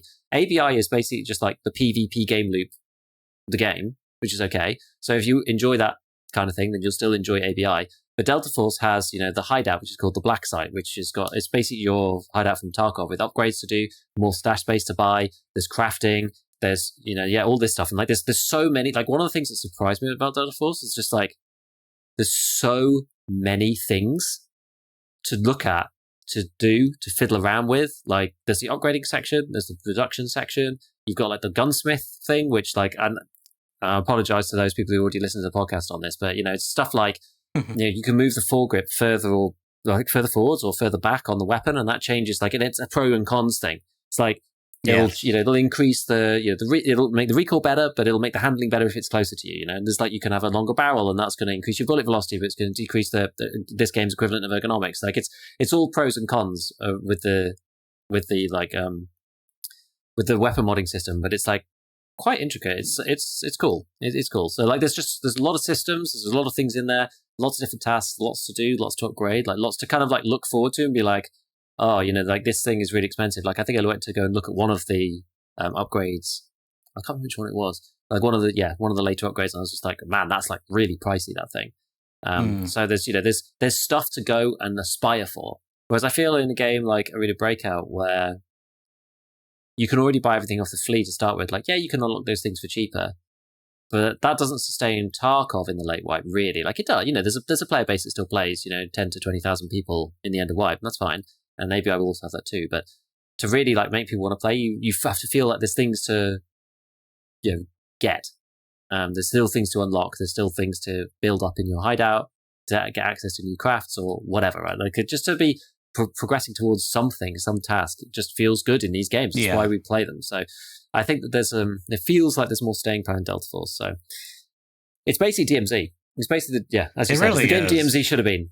It's like, it plays very similar to Call of Duty. I mean, it's not like 1-to-1, but there's even like, it's like, it's like they took parts from Tarkov and like parts from Call of Duty / DMZ or whatever. I mean, and it's, I don't know, it's just like, for me, it's just like, it works and works well, because it's like, it is less, as you said, just it hits all the right spots for me in my little gamer brain. It's like, you got that Tarkov core, and you have like this more simple, dare I say, more like casual-esque experience. Like, not casual in the sense of,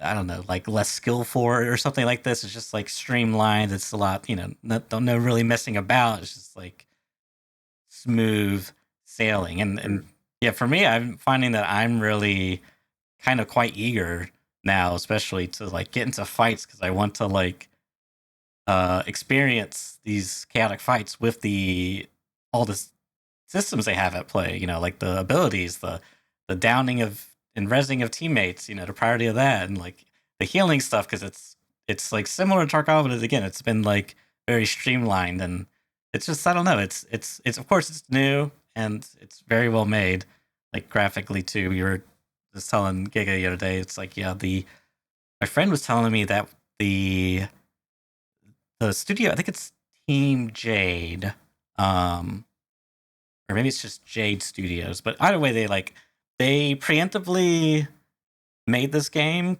for PC, but they went ahead and optimized it, knowing that they want to produce it on mobile, right? Because mobile, I mean, mobile market, I hate to say it, it's just like, it makes a lot of money. Like, out of all the Fallout series games, the one that made the most by a large margin was their mobile Fallout game, Fallout Shelter, I think it's called. So it kind of sucks, but that is what it is. So anyways, where was I going with that? I don't know, but I just like the game. I'm enjoying it. Will I, play it in 3 months from now? I can't say, but for what it is right now, I like it. I like it a lot, dare I say. And I think too, like, because it is Laura's so much from like Call of Duty and some of like its core like gameplay mechanics, not necessarily like extraction mode, but just like gunplay and character related stuff. Like the modding system is interesting and how they've like sort of merged the two. Because in one hand, I feel like it's got a bit of a Call of Duty modding system, but then it's got like a Tarkov system with the ammo because you have different ammo types, just like Tarkov. You know, AP, RIP, etc. Different tiers. You got like an armor class system 1 through 6.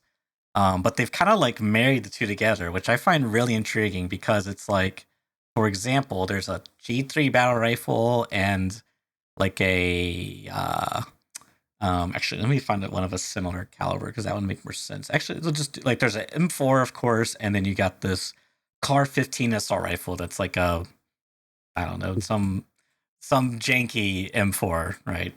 Um, but these have the same. Okay, hang on. Now I gotta find a different example. Gosh, I should have been. All right, fine. 5.56. The Sig 5.56 versus the M4, right? They fire the same caliber, 5.56. However, they have a different damage rating. The Sig SG 5.56 has a damage of 22, whereas the M4 is a damage of 27. It's like, oh well, how does that work with the ammo? And what's interesting is balance wise, they have like more knobs to tweak, which is like kind of tackles that issue where in Tarkov it's like, oh, M80 is only overpowered when it's not inside a bolt action. Like if you ban M80, if M80 is like hard to get, then it of course it impacts the really good calibers, you know, all the good guns, but also affects the not so good ones like bolt actions, you know, so it's like kind of tricky, right? But this kind of like works around that because you have like a damage innate to the gun itself. And with that too, it's like the ammo has its own damage modifier. So like the most of them are at 100%. But like rip ammo has like a bonus 140% damage or something.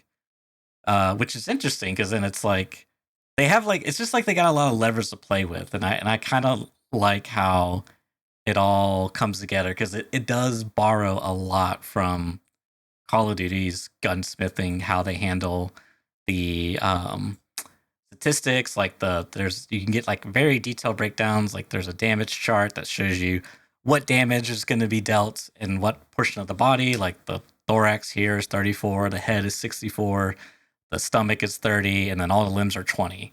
And you have like 100 HP. So it's just, you know, it's very streamlined, not as much as Tarkov, but I don't know, man. I really like because I've always kind of liked Call of Duty's like gunsmithing. I think that like system was really well made, and this kind of like brings in a lot of those elements.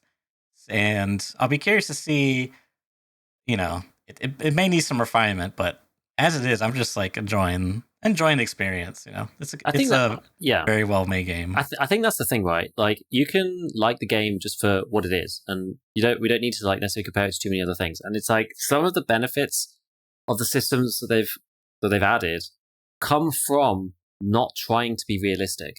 And this is the thing. You can have damage for different ammos in different guns. If you're not trying to be realistic, you can have one magazine with just loose ammo. If you're not trying to be realistic, like not trying to be realistic actually loosens up the game a lot at the expense of some immersion, right? Which is the reason why Tarkov will always be king, because the game is it's still to date the most immersive. You know, it's like it rides that balance between like being playable without having to be, you know, LARPing at the weekend playing Armor. You know what I mean? It's like you can play the game like a game without having to take it like super seriously, like real life. Like it's a serious game, obviously, but it's like it's still gamey and it's gamified in the ways that matter and not in the ways that are immersive. So that's why Tarkov will always be the GOAT. But, you know, games like this can exist outside of Tarkov and we can enjoy both. And this can be, you know, good on its own merits, which I think is fine. If you want to break away from realism, well, then you break away from realism in a way that's going to make the game optimized for the type of like style that you're going for, right? And like throw away the stuff that you don't care about so much and bring in things that you do. It's just like, you know, playing the game, as you said, it's very fluid. Like I didn't really think about it too. After hearing, you know, good stuff about it, I was like, let's just play it and see.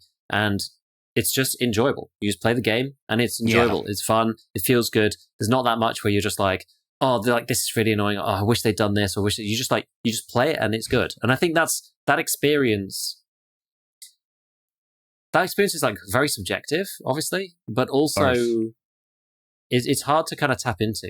You know, that feeling of just pick the game up, you play it, you like it, and you know, we don't necessarily have to. Or like, there's nothing glaring there that you feel is like super problematic or whatever. It's like it all at least like is self-consistent within the world that they've built.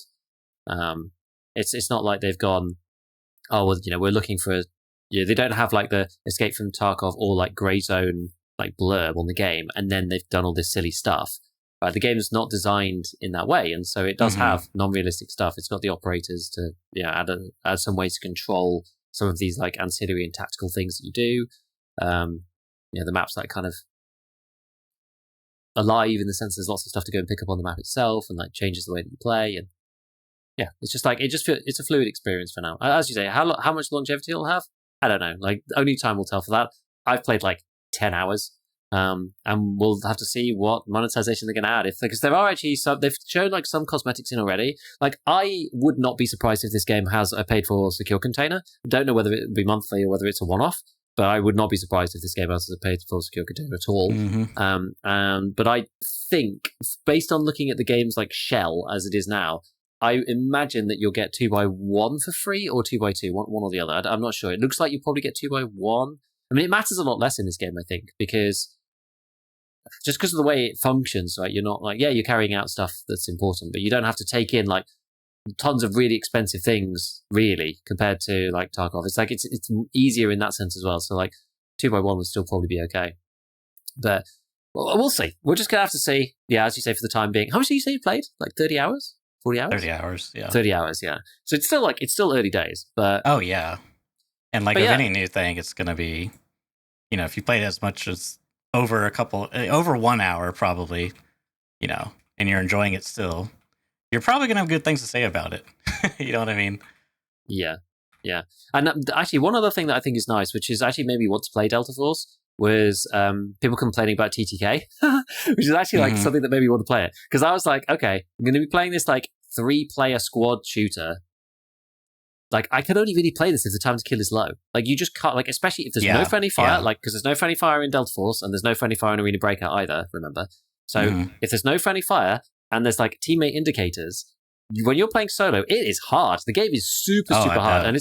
And then when you combine it with something like, the old systems from the Cycle, where people are, like, really spongy, because you've basically got, like, energy shields on armor or whatever, or, like, even something like, Call of Duty Warzone, or Apex Legends, right? It's, like, basically impossible to solo those games. Like you'll have to be match made against people who are significantly worse than you to actually stand a chance of like 1v3ing every single fight.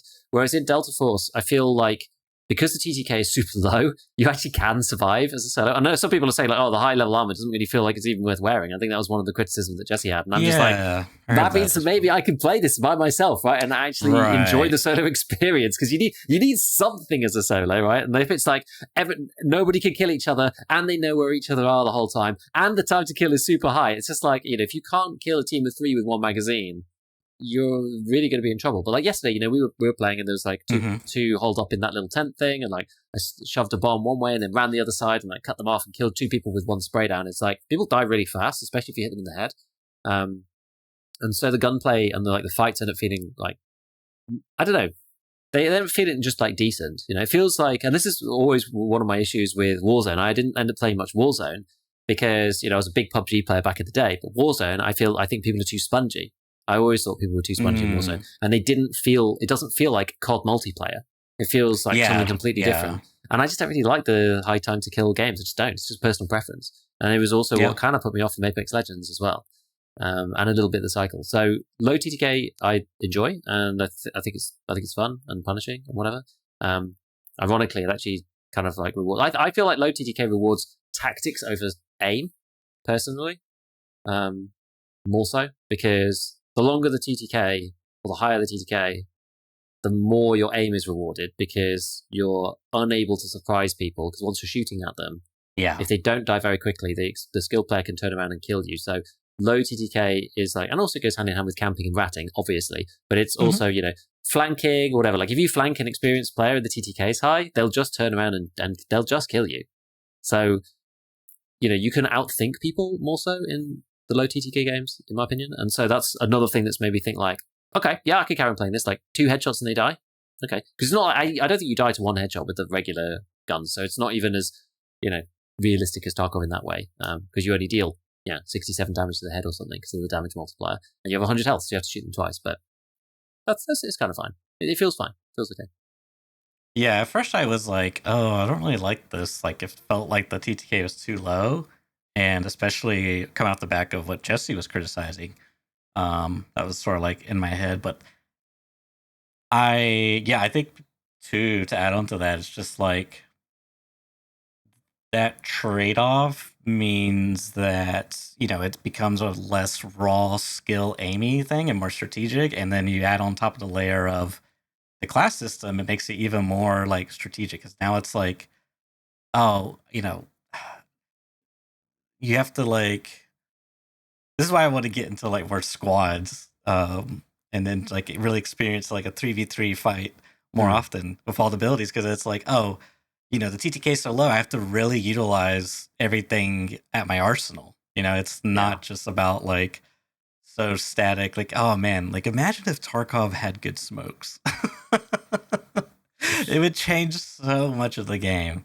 Like just being able to like cross the open. Like the really cool thing about the character you were playing, which I played a little bit. I somewhat jokingly, but not really jokingly, told Kick I couldn't play the character because his freaking voice, man. His voice. It's not the accent. It's the voice. Cope. The voice is annoying. But yeah, the smokes are great, right? There's like other than the heal gun, you have like a smoke drone, which is basically smoke in the line, and a smoke grenade. And it's just, they work really well, and you can actually cover and retreat. And I've used it a couple of times, and it's good. So yeah, I don't know. It's like, gives you tools. It's interesting. Like whether the game will continue to be fun just to play on loop. I mean, there's like, I think they're adding a new map. So there's the base map, which is like a sandy one. Then there's another one. I can't remember what any of the names are called. Is it called like Zero Dam is the first one? Dam, yep. And then something Village is the second one. So like Lakme Village or something. But it's like a very sort of like deserty, open kind of map with like a lot of water. And then they're adding another one called Space City, I think. I don't know if they're just like, is that today? Just released today, yeah. Yeah. So I've only just started on the second map, and then this third map's going to be, even more loot. And in a similar way to Arena Breakout, you've got the like 2 tiers of the same map. So there's like minimum gear requirements for getting into the the higher tier map, so you can up the loot, but also up the difficulty. So there's like levels of this. Like we talked about this ages ago for Tarkov. You need to have like special versions of the maps where they're only available for high level players, whatever, to somehow like split the player base by what's it called? Like kind of by like voluntary means, like it probably wouldn't work anymore because now you've got like PvE versus whatever. We're already splitting the player base enough. So, but it's interesting to see these other games do that, use that mechanism. I think it's kind of cool. Yeah. Yeah. I think all in all, it's just, for me, it's like, they're like similar genres, like Tarkov and whatever other extraction games are like, doing similar things in some areas, but I think this one's going for a very distinct experience versus like Tarkov.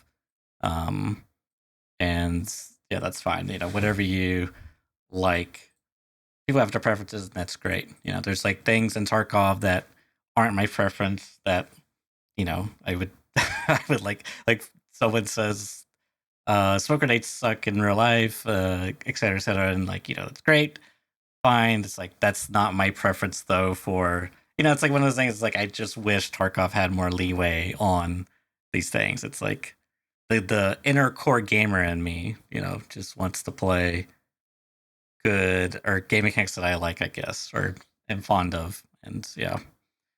Yeah, because there's no point, like, why, if you're going to add grenades and make them, like, this is the thing, we use the realism and the real life as a reference for this stuff. It doesn't need to be like it is in real life, because otherwise you guys will not add grenades. If you're just going to add something and it sucks, then that's that, right? It's like, smoke grenades were a staple of video game FPS because of the tactical plays that come from it, right? Not because it's, one-to-one simulacrum of IRL. I mean, the only experience I have with smoke grenade in IRL, it worked really well, so I don't know. I'm not sure.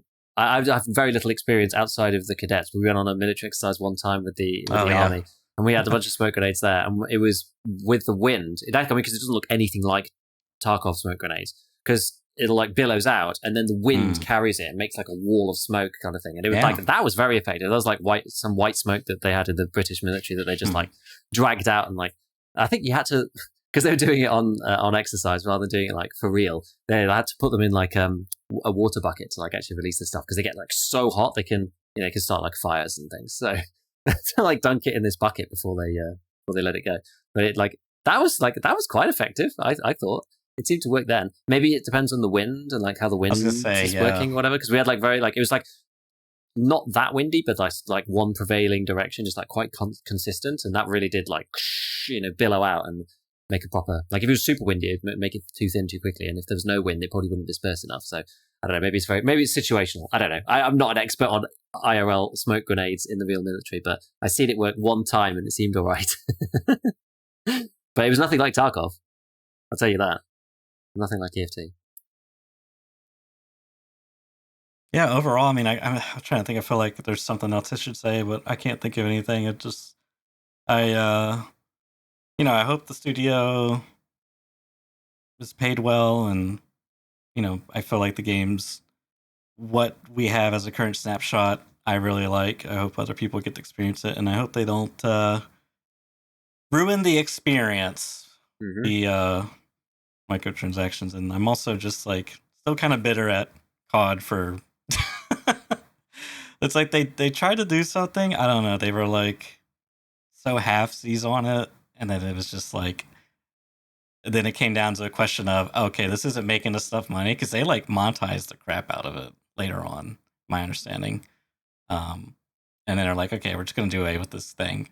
And now it's like in the latest COD, I guess the latest COD, maybe not the latest Black Ops, but now it's been like retrofitted as the new zombies mode, which a lot of people just unanimously do not like, because they miss this, static map instead of this big open world map. Whatever. It's just, yeah.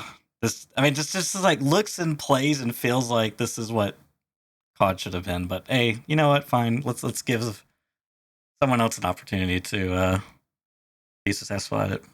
Yeah. The only other thing that I've been doing recently was dipping my toes a little bit back into PvE on main Tarkov, because I'm like, do you kind of want to have a max level account there at some point? It will be useful just for like test bedding stuff or whatever, especially on the wipe. So I did that. I'm like, oh, I see. Yeah, that's a good point. Some people have been saying to me like, oh, you should do like hardcore PvE, and I'm like, I don't want to do that. Like, I kind of just like get to the end game as fast as I can, kind of thing.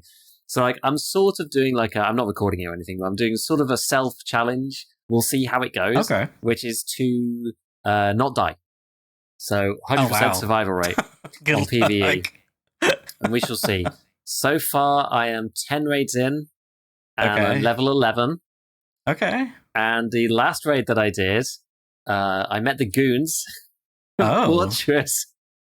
And I was like, well, this is it. 10 raids in, never mind.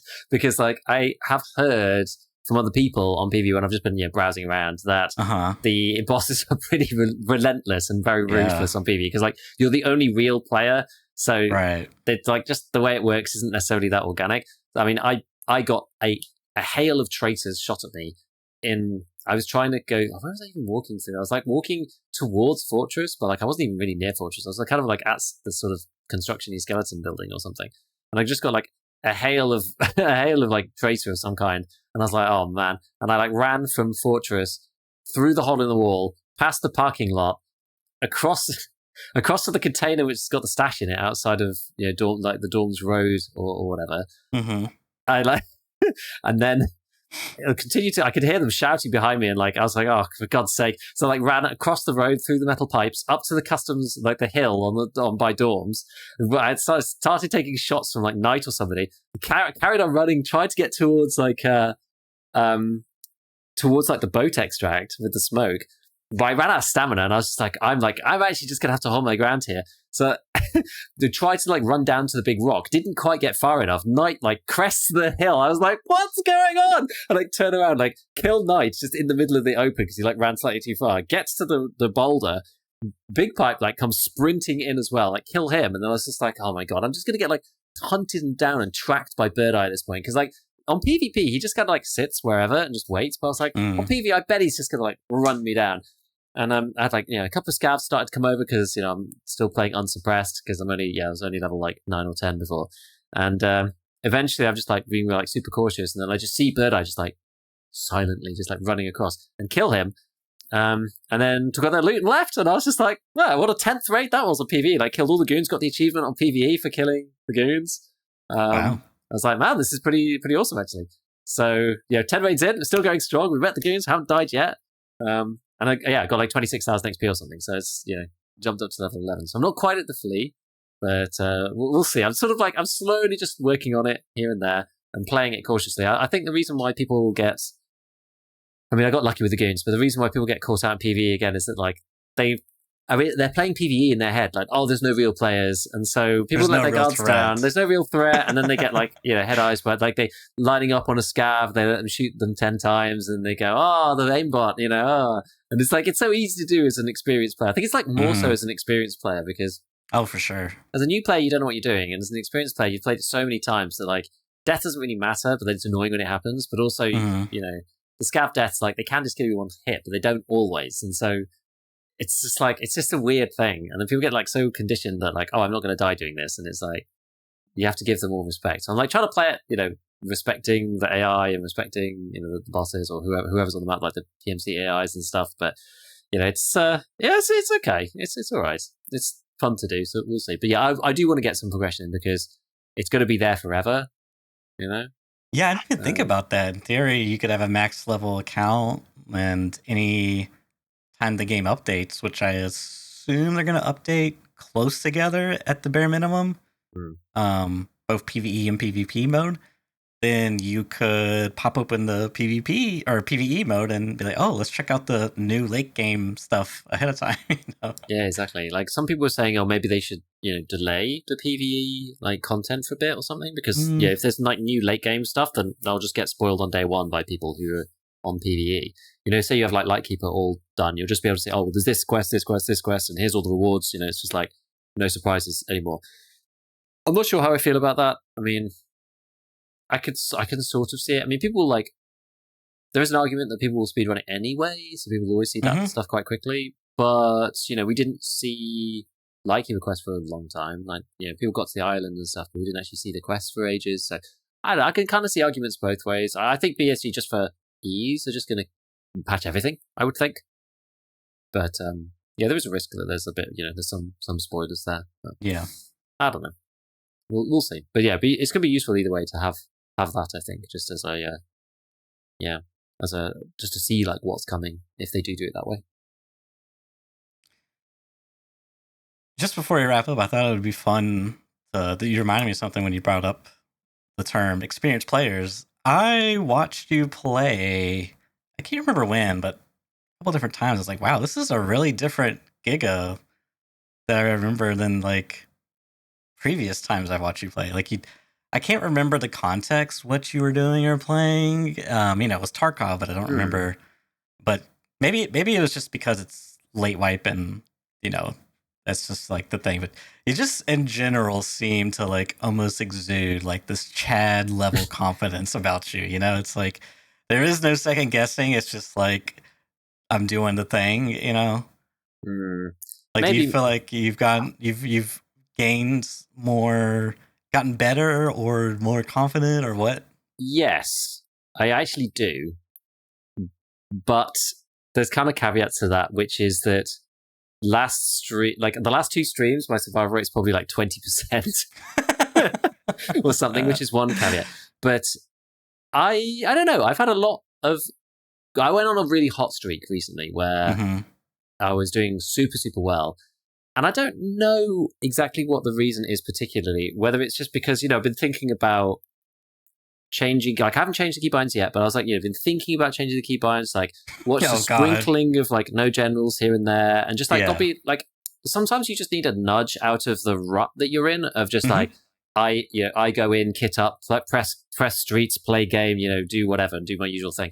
Like actively thinking, like having that space in your brain to be thinking during a fight, like, what should I do? Where are they going to go? Just trying to like extend that. It's a bit like in chess or whatever. You're trying to think like so many moves ahead. Try actively trying to extend that like moves ahead thought process in your own head, and like think about some of the concepts. Like I remember like watching No General's one where he's like like taking space here in dorms on this particular bit, and I'm just like I never really think about like taking space or taking like controlling territory or whatever. I never really think about it like that.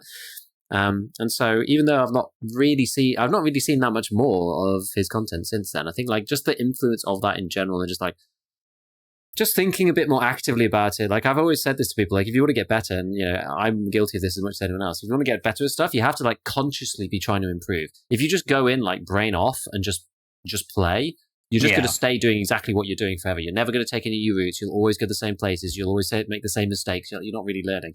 And I feel like I've been in that mode for a little bit. But yeah, the last like couple of weeks, since we were talking about keybinds and everything, I've been much more in a like, let's get better kind of mode. And like actually, the creative or, learning side of my brain has been like turned on more actually in Tarkov. And it definitely has helped. It's definitely helped. Been, getting some cool plays and whatnot. And I don't know whether like I was playing the Sprinklings of Arena as well, which definitely did help. That made me more confident. That was my inkling, but but I kind of haven't played a lot of Arena for a while. So I just think there's still like there's a bit of an effect of that continued on. I'm not sure. It's hard. It's like a bit of everything. It's a bit of like being more active mentally.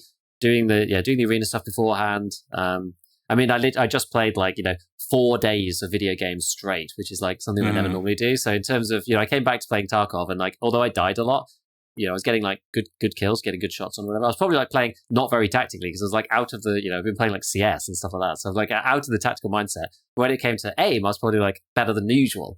Because like normally I stream Monday, Tuesday, and then I don't stream for a day, and then I do Thursday, and then I come back like Monday, like 4 days later or something. I'm just like, oh, how does the mouse work again? Kind of thing. Because I'm just like, I just don't play enough of VFT. But yeah, so I think it was a combination of all those things. But it does feel, it's feeling pretty good. I'm going toe to toe with like other endgame players for sure, which is usually I kind of feel like skill wise at a disadvantage to like most people I meet at my level. Usually that's like my default position where I'm like, I need to outthink this person or they will just kill me. Whereas like, the last couple of weeks has kind of been like, I've got a good position here. I can force somebody to do something, and I can take this fight, and I can be thoughtful about it as well, and then actually be confident enough in my aim to take the play. I think that's always the thing for me. It's just like I always try to like take the safe play where I'm going to like catch someone off guard where they're not going to be also like it's going to be a one-way fight, and I just kill them. It's like not even a fight; they just die to me. And then like there's also a little sprinkling in there as well of like redoing the audio video and like understanding the audio ranges and understanding how powerful maximum speed crouch walking is. Like it's basically the same as min speed crouch walking. It's like really short. Crazy. And how loud walking is. So using that, because you can move like relatively quickly with the crouch walk. So I've just been like, running in, walking a little bit, and then crouch walking into position, and then making plays from there and stuff. So just like understanding the audio ranges has really helped. People just like don't know you're coming. So yeah, that's just like combining a bit of everything. I think it's been good, but yeah, I definitely feel it. Except for the last stream where I just got absolutely annihilated. Well, the easy cope there is just to say you're learning. It's like I died. There's something to be learned there. Yeah, the easy way out. Exactly. Yeah, but there's truth to that. It's like if you're not failing, then you're not like there's nothing to be gained. It's like if you're almost at a disadvantage if you're winning, because then it's like you lower your brain prioritizes less resources there because it's like non-threatening, and then suddenly you die to someone in an obvious corner that you didn't you're supposed to check and didn't check. It's interesting too because when you talk about this stuff, like it sounded like when you were speaking about their general and some of the concepts he was describing, like that was sort of like a new idea that you hadn't previously been exposed to. And it's kind of one of these things where it's like you only know what you know. It's a very uncomfortable place to be in a position where it's like something's wrong, but you don't know what's wrong, or you don't know how to like you don't know what you don't know. So it's just imagine people are listening like, what the fuck is he talking about? It's the reason people have coaches. It's like it takes a Yes. long time to like actually learn this stuff by hand, and sometimes you just never will. And it needs like third. That's why the entirety of human endeavor built upon the shoulders of the people previous to you kind of thing. It's like it takes like all of us together to do whatever, and like exploring and understanding and learning stuff on your own is like fun and engaging and that kind of thing. But you reach a certain point where it's like, okay, I need like outside help here. I need like another perspective or somebody to show me a way of thinking about things that I wasn't thinking of. And I actually find like abstract like FPS battle thought like probably some of the hardest. It's like it's more like I don't know. It just doesn't really. My brain's wired more for numbers stuff, spreadsheet stuff, like strategy, like top-down strategy stuff. Like I find the FPS tactics like thing in general just like quite abstract, and I find it quite hard to think through. Like I wouldn't say I'm naturally like an FPS like strategist, really. It's just not what comes naturally to me, just because I don't know, just the way it is. And then obviously there's the shooting skill as well, which is like mostly practice, but a bit of innate skill as well, which is I wouldn't say I'm necessarily great at either. So it's like it's just like seeing other people's perspectives on like how to do things, why they do these things, because also you can like watch somebody who's good and not understand why they do the stuff they do. Oh yeah, that's definitely true. Yeah, but if people explain their thought process, you're like, oh, I can see how that then I can apply that to me, rather than like looking at one situation saying, oh, well, that's all well and good in this one situation. Well, it's that, and that's the like, teach a man, rather than giving the man a fish, teach the man how to fish kind of thing, right? It's like, you see one situation, it's like, oh, here's how you play this spot. And it's just like, well, that's not really useful on its own. But like, oh, the reason why you want to be there is because of this entrance, this. And you're like, oh, okay, well, I can see how that's the algorithm for solving the problem. Now I can apply the algorithm to other areas of the map, other maps, whatever. It's not just like, here's the formula for completing this one subsection of the map, right? It's like, that is like so much more useful for unlocking, just skill and doing better and all that kind of stuff. So.